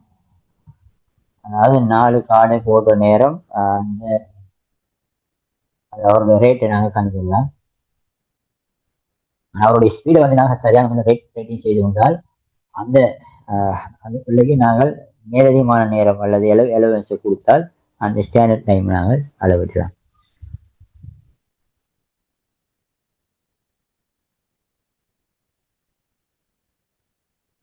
நீங்க பாருங்க, கைகளை பாவித்து எப்படி ரேட்டிங் செய்யறாங்க. இந்த வீடியோ திரும்பி பாருங்க.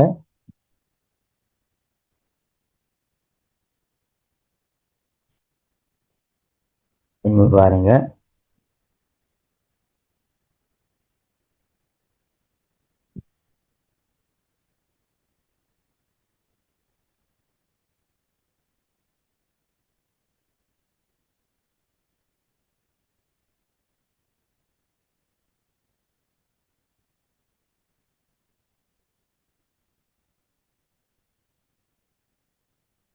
ஒரு 7 வயது 100% ஸ்பீட்ல வேலை செய்யக்கூடிய பிள்ளை என்பதை நாங்கள் முதலாவது தெரிந்து கொள்ள வேண்டும்.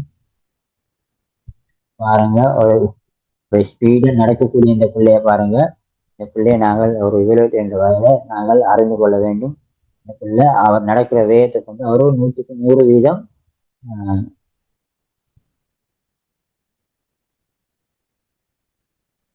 இன்னொருவரை பார்க்கணும். பாருங்க, அவர் நடக்கிற வேகத்தை பார்த்தால் அது 100க்கு 130 நடக்கிற வேகத்தை கொண்டவராக ரேட்டிங்ஸை நாங்கள் காணக்கூடியதாக இருக்குது. ஆகவே நடந்து போற வேகத்தை கொண்டு நாங்கள் மதிப்பிடலாம் அவர்களுடைய ரேட்டை.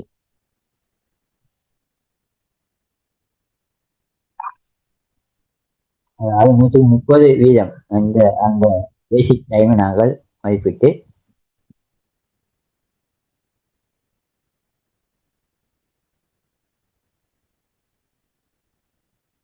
ஒரே சந்தர்ப்ப ஒரே ஆள் 2 சந்தர்ப்பத்துல பேசிக் டைமும் அவருடைய மற்ற ரேட்டிங் டைமும் வித்தியாசமா அமையும்.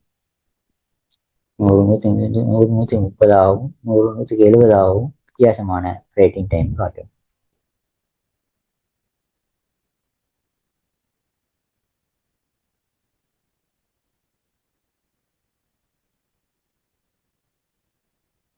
ஒரு இண்டஸ்ட்ரியல் இன்ஜினியர் இன்ஜினியரா இருந்தா கட்டாயம் இந்த ரேட்ல சரியான உள்ள அளவு பதிவு. இங்க பாருங்க இவருடைய மிஷின்ல இவருடைய வெக்கிங் ஸ்பீட் ரேட்டிங் எப்படின்னு பார்ப்போம். நீங்க இதை பார்த்து நீங்களே உணர்ந்து கொள்ளலாம்.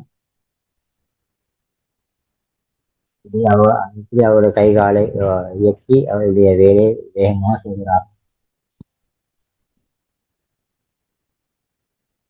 இது இங்க நாங்க பாக்குறது 70% ரேட்.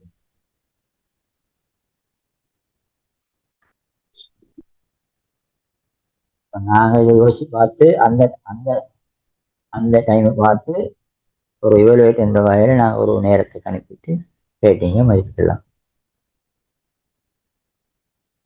இவர் 100% ரேட்டிங்ல போறவர்.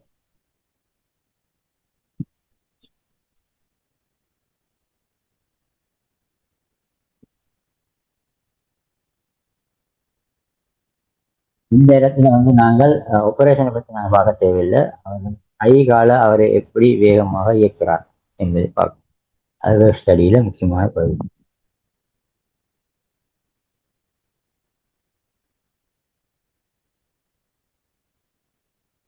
இப்ப 120% ஸ்பீட்ல போறார். இந்த பகுதி உங்களுக்கு ஓரளவு விளங்கினா நல்லா, விளங்கிக்கு தெரியாது.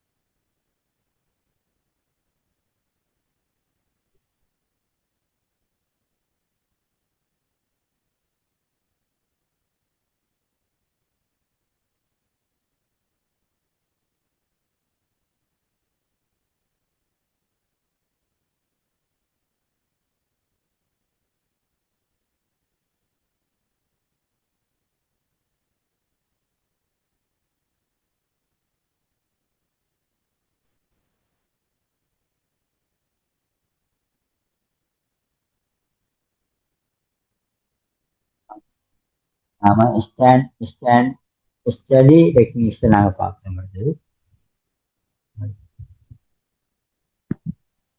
ஸ்டாண்டர்ட் டைம் செட் பண்ணி கொள்வதுதான் இந்த ஸ்டடியில முக்கியமான முதலாவது பகுதி. ஸ்டடியில ஸ்டோக் பாவித்து ஸ்டாண்டர்ட் டைமை மெஷர்மெண்ட் செய்யறதுதான் இந்த பகுதியில முக்கியமான பிரதானமான இலகுவான ஒரு பகுதி.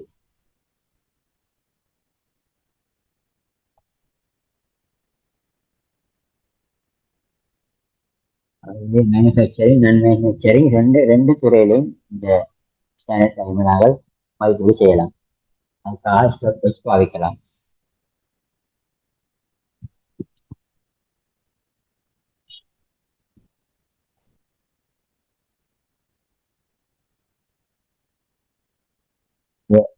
ஸ்டாண்ட் டைம் 1 அல்லது 2 இருந்தால் என்னுடைய ஸ்டாண்ட் டைமுக்குரிய ரேட் 50% நாங்கள் கணக்கிட்டு சொல்லக்கூடிய மாதிரி ஸ்டாக் வச்சு நாங்கள் பயன்படுத்த வேண்டும்.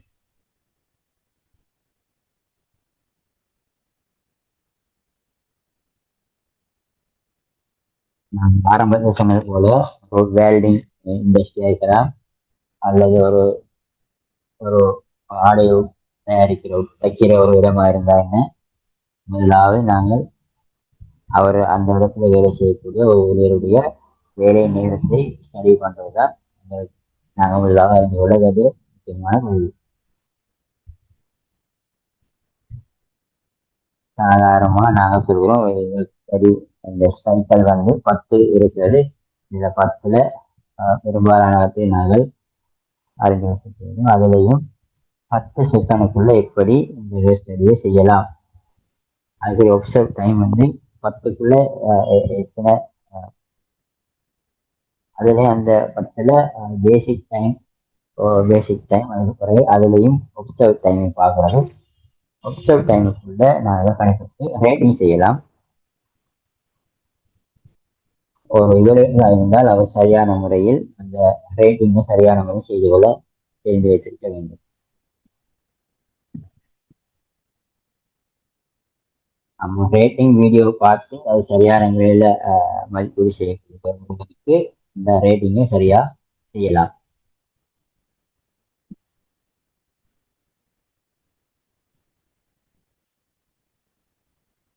ஷார்ட் டைமோட ஒரு நாங்கள் பேசிக் டைம் அந்த பேசிக் டைமோட நாங்கள் எலவன்ஸ் சேர்த்தால் எங்களுக்கு ரேட்டிங்ஸ் வரும். இந்த ரேட்டிங்ஸுக்கு தான் நாங்கள் ரேட்டிங் டைமாக சொல்லுவோம். இதை கொண்டு நீங்க இதுல இருக்கிற பார்த்து எழுதி கொண்டாலும் காணும்.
நாங்கள் ஒரு சிறந்த ஒரு இவல்வேட்டராக நாங்கள் இதில் பார்க்கிறதா இருந்தால் இந்த வீடியோவில் முக்கியமாக ரெண்டையும் பாருங்க. எப்படி கைகளை வேகமாக அசைக்கிறார், எப்படி கால்களை பயன்படுத்தி நடக்கிறார் வேகமாக. அந்த ரெண்டு மூமெண்ட்ஸுக்கும் வித்தியாசத்தை தான் நாங்கள் ரேட்டிங் டைமை நாங்கள் அனுப்பிடுறோம். இதை நாங்கள் மதிப்பிடும் போது இலகுவாக எங்களை ஒரு சிறந்த ஒரு இவல்வேட்டராக நாங்கள் அதாவது டெஸ்ட் பண்ணலாம்.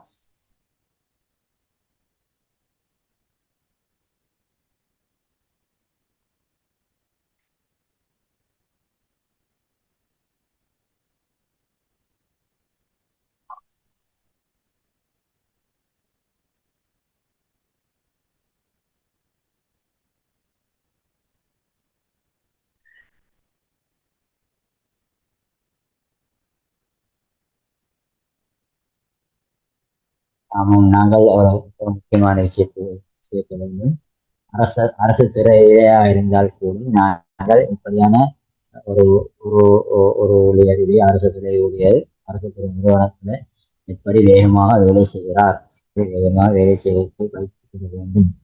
அதற்கான விஷயங்களையும் நாங்கள் இதை பார்த்து நாங்கள் செய்யலாம்.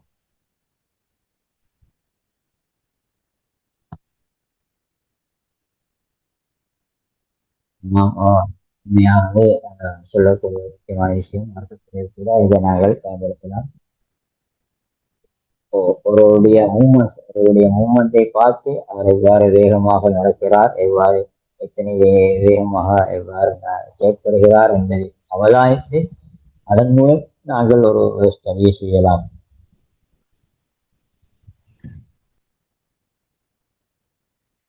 இதில் முக்கியமாக நாங்கள் அரசு துறைக்குள்ள இப்படியான வீடியோ பார்த்து வேலை திட்டங்களை சேர்த்துக் கொள்ளக்கூடியதாக இருந்தால் இப்படியான மனிதர்கள், இப்படியான வேலை தொழிலாளர்கள் எங்களுடைய நிறுவனங்கள் இருந்தார்கள் என்பதை பார்த்து நாங்கள் புதிய விடயங்களை சேர்த்துக் கொள்ளக்கூடிய வாய்ப்பு உண்டு.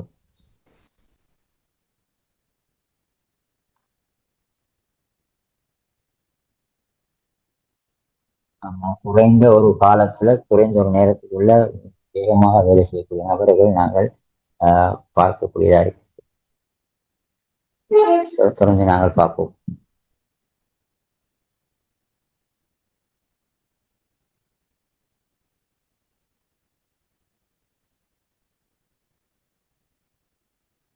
ஆமா, நாங்கள் பார்த்தோம் ஒர்க் டைம் அதுல 10 சந்தர்ப்பங்களை பார்த்தோம்.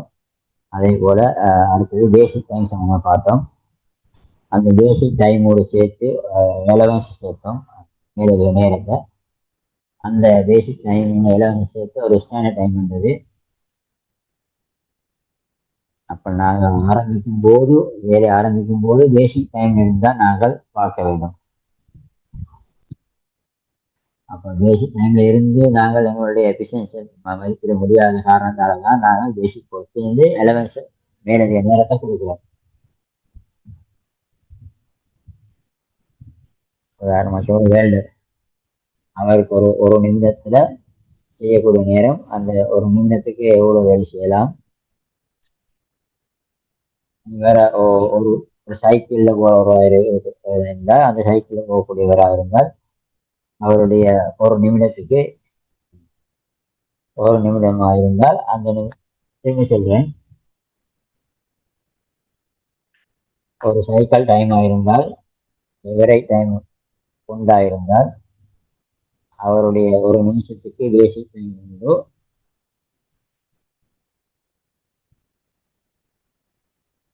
அவர் ஒரு சைக்கிள் அந்த வெல்டிங் சைக்கிள்ல 100% எஃபிஷியண்டா இருக்கிறதா இருந்தா 100% எஃபிஷியண்டா உள்ளவரா வரணும்னு சொன்னா அவர் ஒரு நிமிடத்துல செய்ய வேண்டும். ஒரு நிமிடத்துல 100% பெர்ஃபார்மன்ஸ் செய்யக்கூடிய ஒருவர். ஆனால் நாங்க பார்க்கும்போது பேசிக் டைம்ல நாங்கள் அவதானிக்கிறதே வித்தியாசமா அமையும்.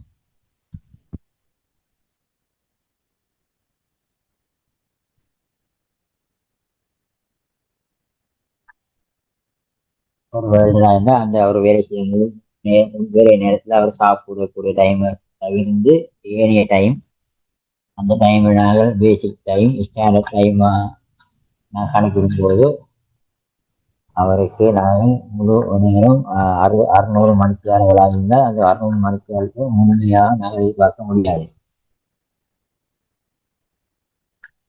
அவருடைய செயற்பாடுகள்ல இருந்து அவருடைய டிலே டைம்ஸ் வாஷ்ரூம் இருந்தா வேறு வேலை கூட நாங்கள் கழிக்க வேண்டும்.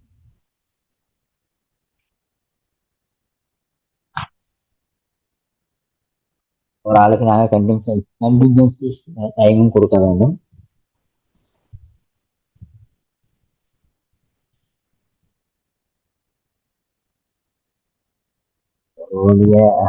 டைம் வெல்டிங் வேலையா இருந்தா அவருக்கு 1.5 தான். அவருடைய டைம் 400 மணித்தியாலமாக இருந்தால் அவருக்கு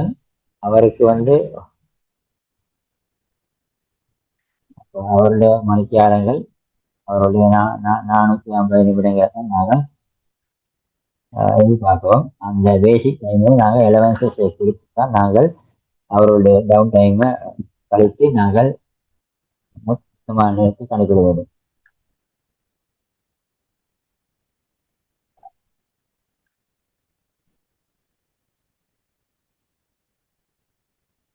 அதாவது ஒரு ஸ்டடி செய்யும் நேரம் ஒரு குறிப்பிட்ட நேரத்துல கட்டிக்கிறேன்.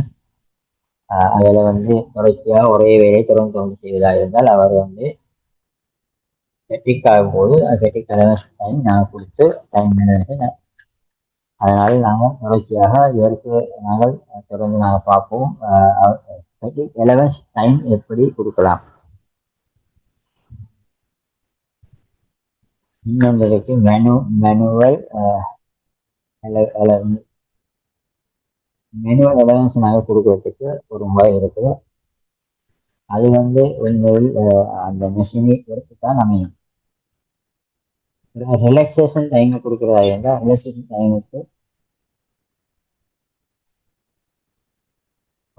ரிலாக்ஸேஷன் அலவன்ஸ் பாருங்க, ஒருவருக்கு அமர்ந்து கொண்டு வேலை செய்யும் போது கொடுக்கக்கூடிய நேரம், அவர் நின்று கொண்டு வேலை செய்யற நேரம் கொடுக்குற ஒரு மெஷின்ல வேலை செய்யற நேரமும் வித்தியாசம்.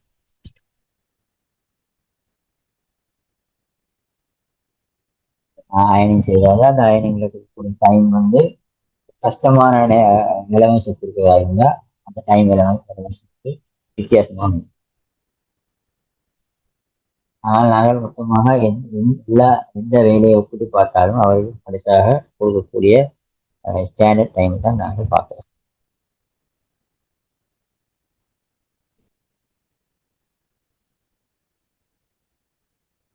மெஷின் அலவன்ஸும் டூல்ஸ் அலவன்ஸும் இங்க பார்க்கிறோம்.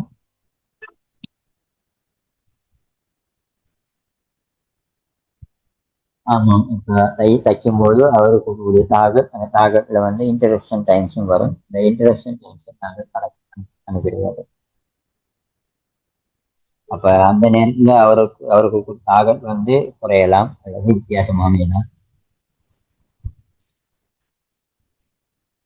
ஒரு எல்டரா இருந்தால் உயர்ந்த மட்டத்துல அவருடைய பெர்ஃபார்மன்ஸ் இருக்கும்.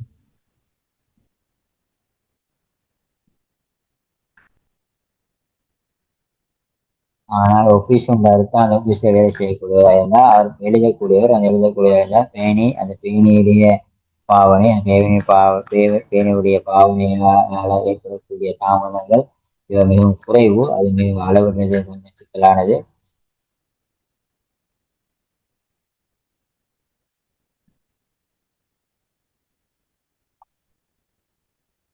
அதாவது கண்டினியூஸ் எலவன்ஸுக்குள்ள அன்அவைலபிள்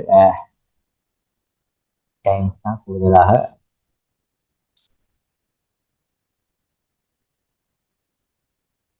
ஆனால் நாம ஒப்சர்வ் டைம் பார்க்குற நேரம் பேசிக் டைம் வித்தியாசமாக இருக்கும்.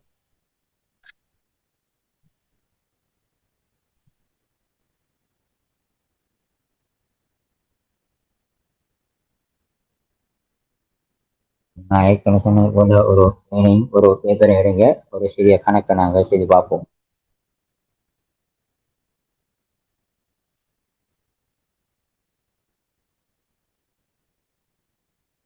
நாங்க பார்க்குற வீடியோ பார்ப்போம். இந்த வீடியோட ஒரு ஸ்டூடெண்ட் ஆப்ரேஷன் போகுது. அந்த ஆலையில எப்படி ஒரு ஒரு ஒரு டக் அடிக்கிறது, டக் அடிக்கிறதுக்கு எவ்வளவு ஸ்டாண்டர்ட் டைம் போகுதுன்றது தான் நாங்கள் கண்டுபிடிக்க போகிறோம்.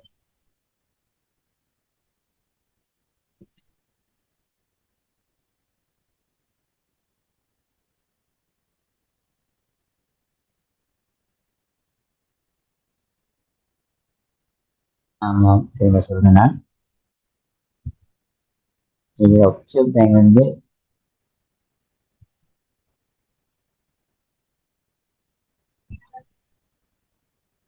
Observe time 15 second 15.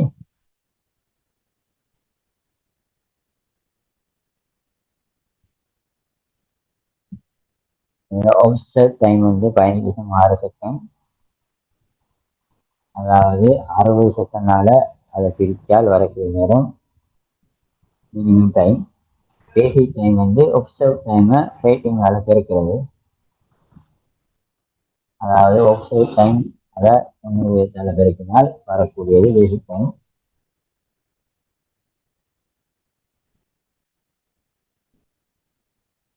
அப்போ நான் இங்கே பேசிக் ரேட்டிங் டைம் வந்து 90 வீதம் போட்டிருக்கேன். சில நேரம் நீங்கள் அவதானிக்க ஒருவரில் ரேட்டிங் டைம் வந்து 80 85 வித்தியாசமாக வரலாம். அப்போ அவருக்கு அலவன்ஸ் டைம் வந்து டோட்டல் அலவன்ஸ் டைம் வந்து ஒரு 15 வீதமாக இருந்தால் அதை நான் ஸ்டாண்டர்ட் டைம் கணக்கிடும் போது அப்போ பேசிக் டைமு 2.23 இருந்தால் அதோட 15 இலவச சேர்த்து பேசிக் டைமோட பெருக்கினால்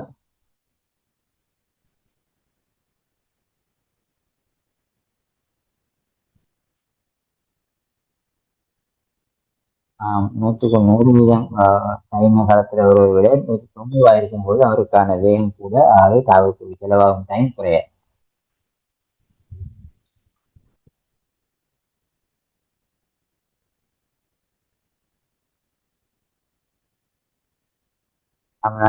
அவருடைய 90 வீதமான ஒரு பேசிக் டைம் உள்ள ஒரு ரேட்டிங் நேரம் அவருக்கு நாங்கள் 15 வீதம் இலவச நாங்கள் சேர்த்தால் அவருடைய ஸ்டாண்டர்ட் டைம் வந்து 2.269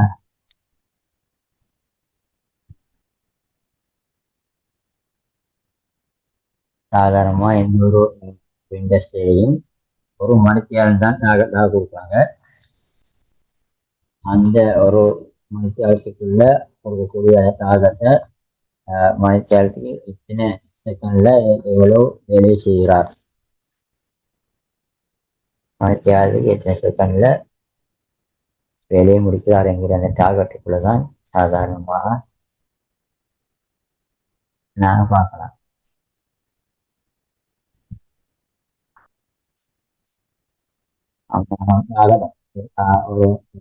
நாங்க ஒரு மணித்தியாலத்துக்குள்ள 223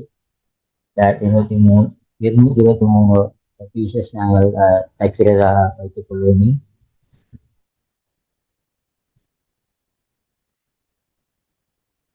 அப்ப நான் ஒரு மணித்தியாலத்துக்குள்ள அவர் 23 பீசஸையும் அவரு தைச்சிருக்கிறாரான்னு பார்ப்போம்.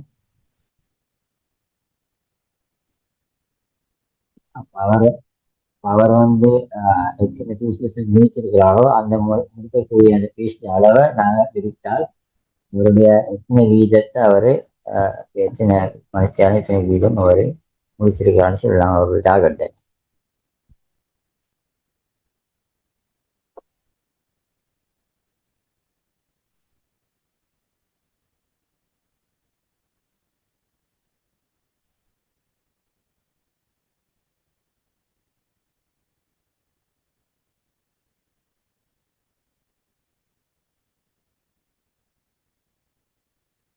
இதுல அடுத்த அடுத்த ஒரு உதாரணம் சொன்னால் ஒரு ஒர்க்கர் டேக்ஸ் இப்படி ஒரு ஒர்க் மெஷர்மெண்ட்டை தான் செய்வதை நாங்கள் பார்க்குறோம். இதுல 10 தடவைகளை நாங்கள் பார்க்குறோம்.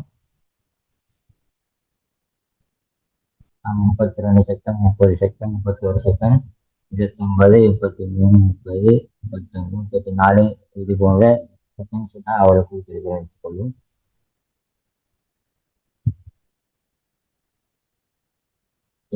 நூற்றுக்கு 10 ஸ்பீட்ல வேலை செய்வதற்குள்ள இருந்தால் அவரை அவருடைய ரேட் என்னன்னு பார்ப்போம். இப்போ வந்து அப்படி ஒரு ஸ்பீட்ல வேலை செய்யக்கூடிய ஒரு ஆள்ல ஸ்டாண்டிங் வேல்யூ எவ்வளவு வரும் அப்படின்னு கணக்கிட்டு பார்ப்போம்.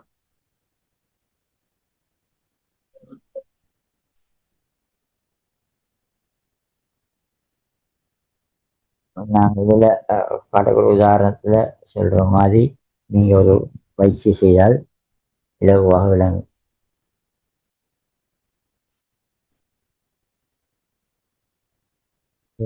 திரும்பவும் சொல்லலாமா?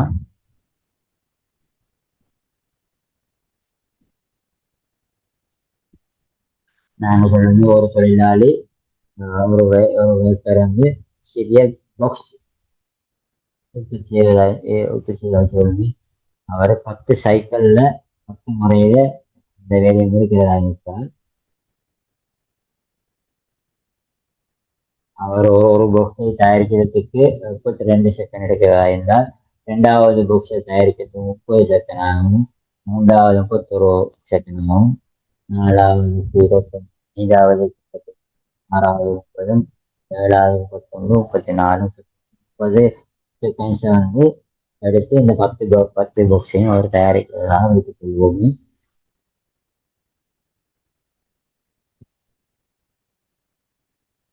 நான் ஒரு இவர்வேட் என்ற வகையில் அந்த அமெரிக்கானுக்குள்ளே நான் ஒரு 110% பெர்ஃபார்மன்ஸ் ஒருவராக நான் கருதினால் அவருக்கு நான் 11 கொடுத்தால்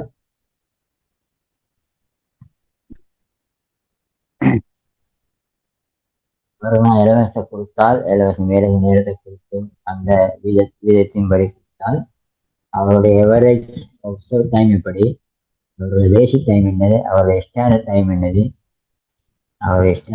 அவருடைய ப்ரொடக்ஷன் ரேட் என்னது, அவருடைய ப்ரொடக்ஷன் டார்கெட் ஒரு மணி நேரத்துக்கு எவ்வளவா இருக்கும்.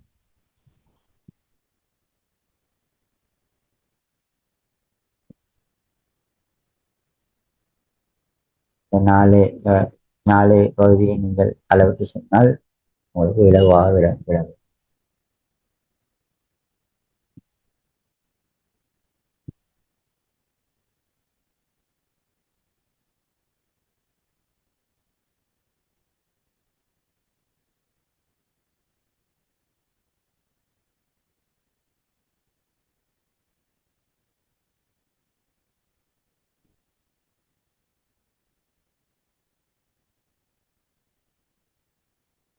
இந்த ஒன்றையும் நாங்கள் செய்து பார்த்தால் காணும் உங்களுக்கு அந்த ஸ்டாண்டர்ட் டைமை நாங்கள் கணக்கிடுவதற்கு இலவாக அமையும்.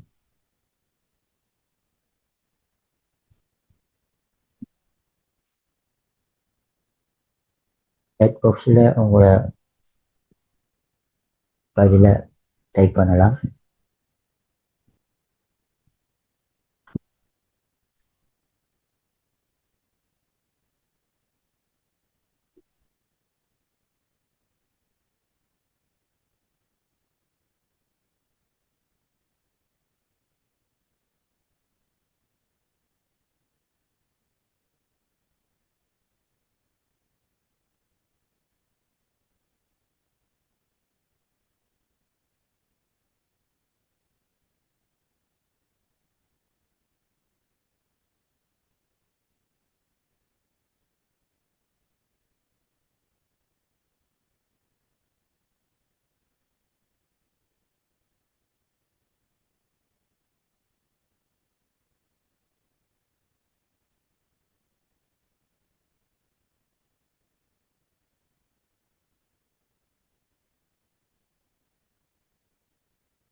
என்பது 10 உங்களால் பிரித்தால் 1.1 என்று வரும்.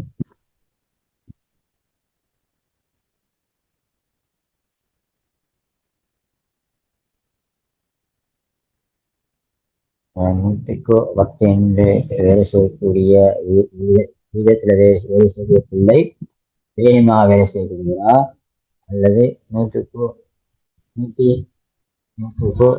95 இருந்தால் வேலை வேகமாக வேலை செய்யக்கூடியதா என்பதை கணிப்பிடுவதுதான் இந்த பேசிக் டைம் நாங்கள் கணிப்பிடுவதற்கான காரணம்.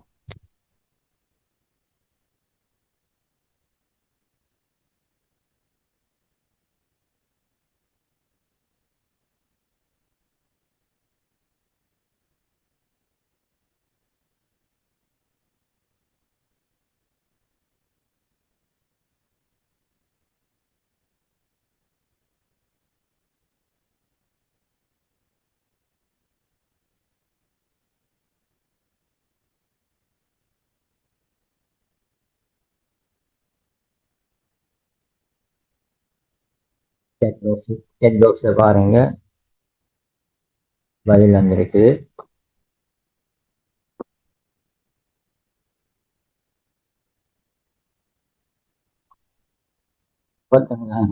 அது முதலாவது விடை, அது சரி.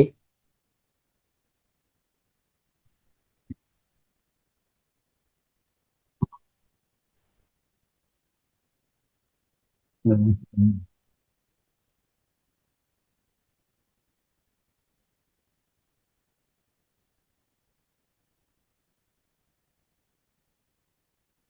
இந்த பேசிக் டைமிங் 34 இதாக அமையும்.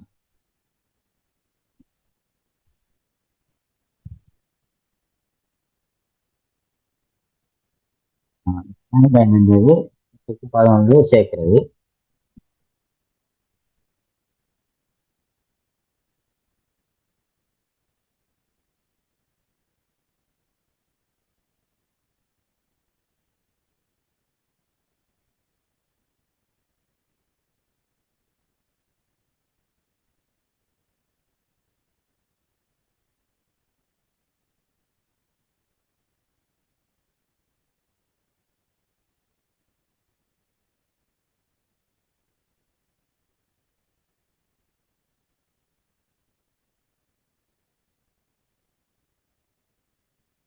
ஆமாம். நாங்கள் 3600 செகண்டாக மொத்தமாக மொத்த காலத்தை நாங்கள் மொத்த காலம் 3600 செகண்டாக இருந்தால் அதில் எத்தனை மில்லி செகண்ட்ஸ் ஒருவர் பயன்படுத்தியிருக்கிறார் என்பதை நாங்கள் கண்டுபிடிக்கலாம்.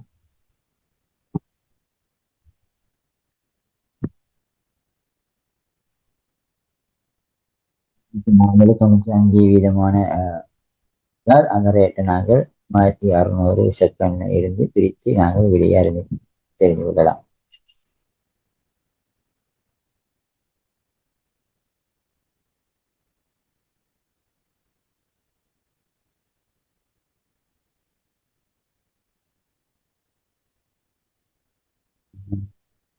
ரெண்டு பீசஸ் என்றால் அது விடை சரி.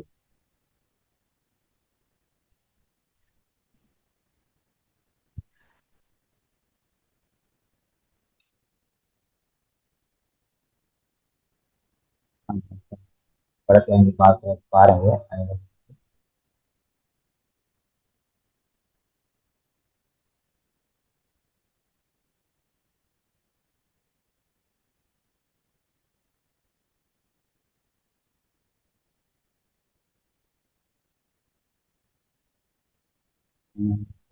முறை வந்து 1950 கால பகுதியில் பிறகு இது இப்ப வந்து புதிய முறையும் பயன்படுத்துறாங்க.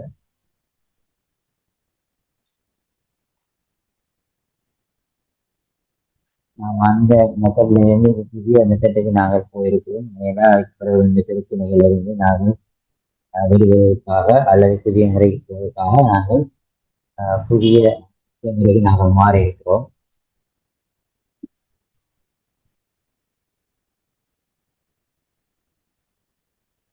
அப்ப நாங்கள் இன்றைக்கு நாங்கள் கொஸ்டின் ஒன்று செய்து ஒரு ஸ்டாண்டர்ட் டைமை நாங்கள் கணக்கிட்டு அறிந்து கொள்ள வேண்டும். ஆனால் நாங்கள் இன்று அந்த நாங்கள் இந்த கொஸ்டின் டைம் வந்து ஸ்டோப் வைக்கவே பயன்படுத்தி அறிஞ்சு கொண்டதாங்க அந்த ஸ்டோப் வச்சு அந்த வேலை நடக்கிற நேரம் தான் செய்ய வேண்டும். ஆனால் இன்றைக்கு எங்களுக்கு அதை பார்க்க முடியாது. அதனால நாங்கள்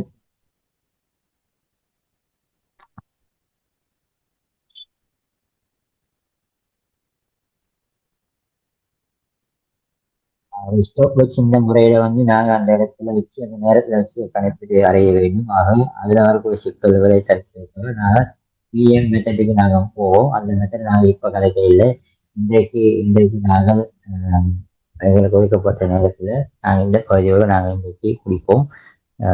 அடுத்த பகுதி போகும் முதல் நீங்கள் இதுவரைக்கும் ஏதாவது பிரச்சனை இருந்தால் அல்லது விளக்கம் தேவைப்பட்டால் கேட்கலாம் அல்லது செட்டில் போடுங்க பார்க்கலாம்.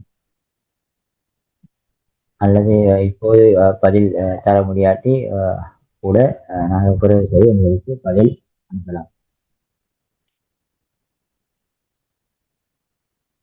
நாங்கள் இண்டஸ்ட்ரியல் இன்ஜினியரிங் சம்பந்தமாக நாங்கள் கலைச்சோம். அந்த இண்டஸ்ட்ரியல் இன்ஜினியரிங் நாங்கள் இன்றைய பார்த்தது வேர்ஸ் ஸ்டடிஸ் கிடைக்கும்.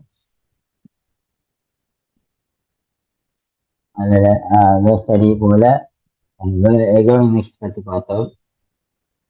அதில் லீன் சிஸ்டம் இருக்கிறது சொன்னோம். ஸ்டடி மெத்தட் சம்பந்தமாக மெஷர்மெண்ட் சம்பந்தமா கதைத்தோம்.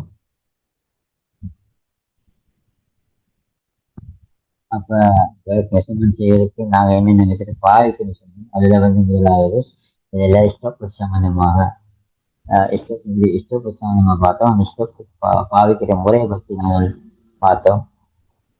அதை எப்படி நம்ம ரெக்கார்ட் பண்ணலாம், அதை எப்படி வீடியோ செய்யலாம், அதை எப்படி எக்ஸ்பிளைன் செய்யலாம் என்று நாங்கள் பார்த்தோம்.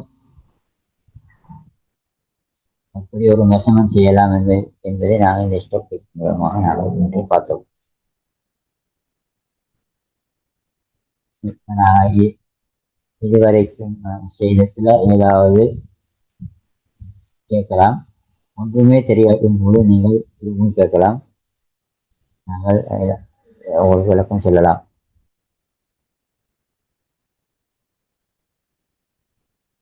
10 நிமிஷம் இருக்கிறது. ஏதாவது பிரச்சனை இருந்தால் கேட்கலாம். பிரச்சனை இல்லாட்டாலும் கூட சில நேரம் அது எங்களுடைய பிரச்சனையாகவும் இருக்கலாம்.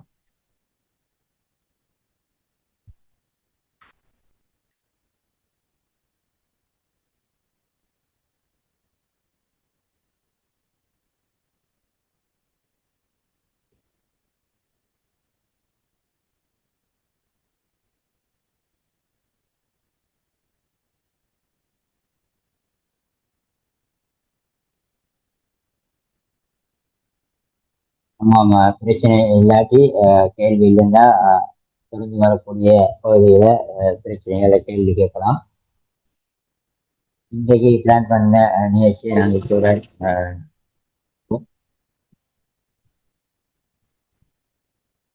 நாங்கள் அடுத்த பகுதியில் நாங்கள் இன்ட்ரெஸ்டா பார்க்கலாம்.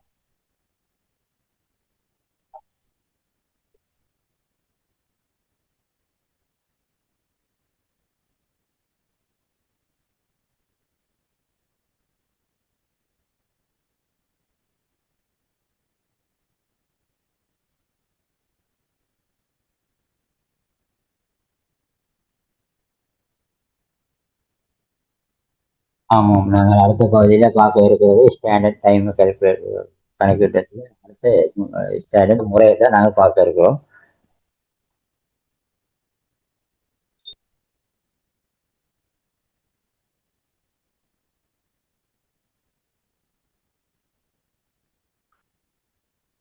ஆமாம், இந்த சப்ஜெக்ட்ல வந்து நாங்கள் முக்கியமா பார்க்குற நேரம் இதுல சில பக்கங்கள் மறைந்திருக்கிற முக்கியமான பக்கங்கள்லாம் இருக்கிறது.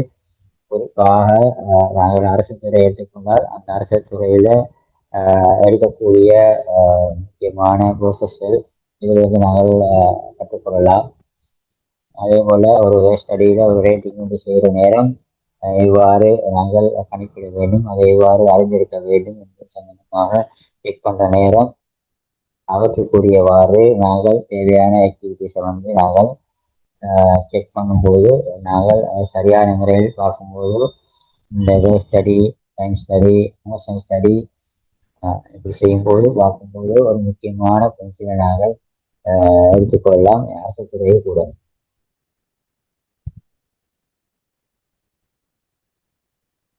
பெரும்பாலான சொல்றாங்க இது வந்து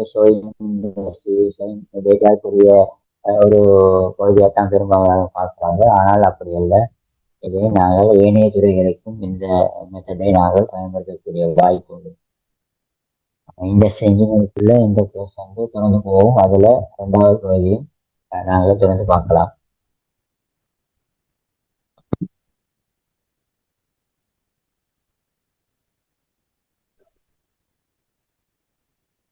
நாங்கள் இந்த ஜூம் மீட்டிங்க்கு பிறகு ஒரு ஒரு ஒரு ஒரு பிளாட்ஃபார்ம் ஒன்று நாங்கள் தயாரிப்போம். அதுல வந்து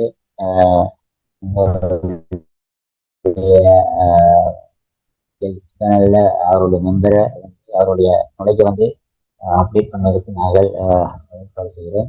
சேனல் மெம்பர்ஷிப்புடைய நுழைய மேம்படுத்துவதற்கு தேவையான அறிவுரை அந்த நிறுவனங்களுக்கு போகிற நேரம் அந்த நிறுவனங்கள்ல இருந்து இந்த சப்ஜெக்டுக்குரிய அறிவை நாங்கள் அறிந்து போறது நேரம் அந்த நிறுவனத்துக்கு போற நேரம் நிறைய விஷயங்கள் நாங்கள் தெரிந்து கொள்ளலாம். தங்களோட அந்த போகிற நிறுவனத்துல வந்து அந்த நிறுவனத்துக்குள்ள இந்த நாங்கள் படித்த அறிந்த நாலேஜ் எவ்வாறு பயன்படுத்தலாம், நாங்கள் வேலை செய்கிற ஒர்க்கர்ஸ், தொழிலாளர்கள், ஊழியர்கள், எங்களுடைய சக உத்தியோகர்களுடன் எவ்வாறு வேலை செய்யலாம், அவர்களுடைய பெர்ஃபார்மன்ஸ் எவ்வாறு முன்னேற்றலாம், அதுக்கு தேவையான ஒத்துழைப்பை நாங்கள் எவ்வாறு வழங்கலாம், எங்களுடைய பங்களிப்பை நாங்கள் இந்த பப்ளிக் செக்டரில் கொடுக்கக்கூடியதாக இருக்கும். ஆகவே ஒரு வாலண்டரியாக வந்து எங்களுக்கு இந்த அறிவை சார்வதற்கு முயற்சி செய்த மிஸ்டர் மதுரா உங்களுக்கு எங்களுடைய சட்டத்தின் சார்பாக உங்களுக்கு நாங்கள் நன்றியை தெரிவித்துக் கொள்கின்றோம்.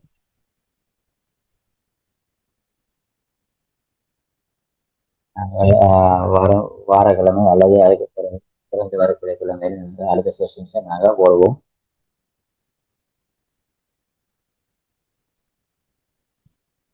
அவங்க ஒரு சிலர் எங்களுக்கு சில ஆலோசனை சொன்னாங்க. இந்த நிகழ்ச்சி தொடர் வந்து இடையில நிறுத்தப்பட்டது, தொடர்ந்து வரவில்லைன்னு சொல்லி. ஆனால் கலந்த அனைத்து நாடு ஏற்பட்ட நிலைமை காரணமாக அது தாமதித்தது. ஆனால் தொடர்ந்து நாங்கள் அதை தொடர்ந்து நடத்தி செல்வோம்.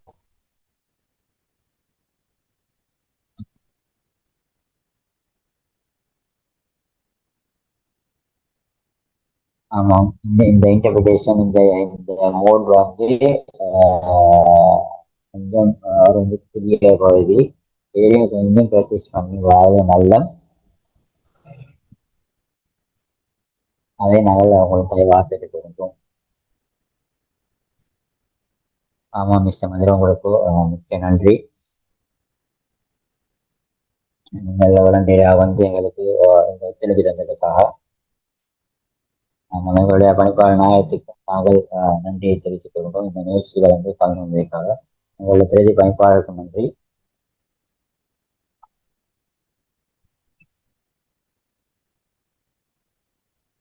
இந்த நிகழ்ச்சிக்கு ஒத்துழைப்பு வழங்கிய சாளருக்கும் சாளருக்கும் நாங்கள் நன்றி தெரிவிக்கின்றோம். எங்களுடைய பணிப்பாளர் இந்த நிகழ்ச்சியை வந்து ஊக்குவித்து எங்களை முன்கொண்டு நடத்துவதற்கு எங்களுக்கு உதவி செய்த பணிப்பாளருக்கும் எங்களுடைய நன்றியை நாங்கள் தெரிவித்துக் கொள்கின்றோம்.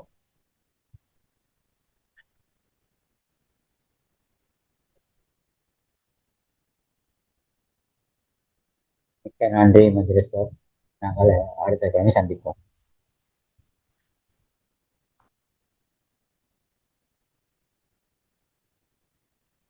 நாங்கள்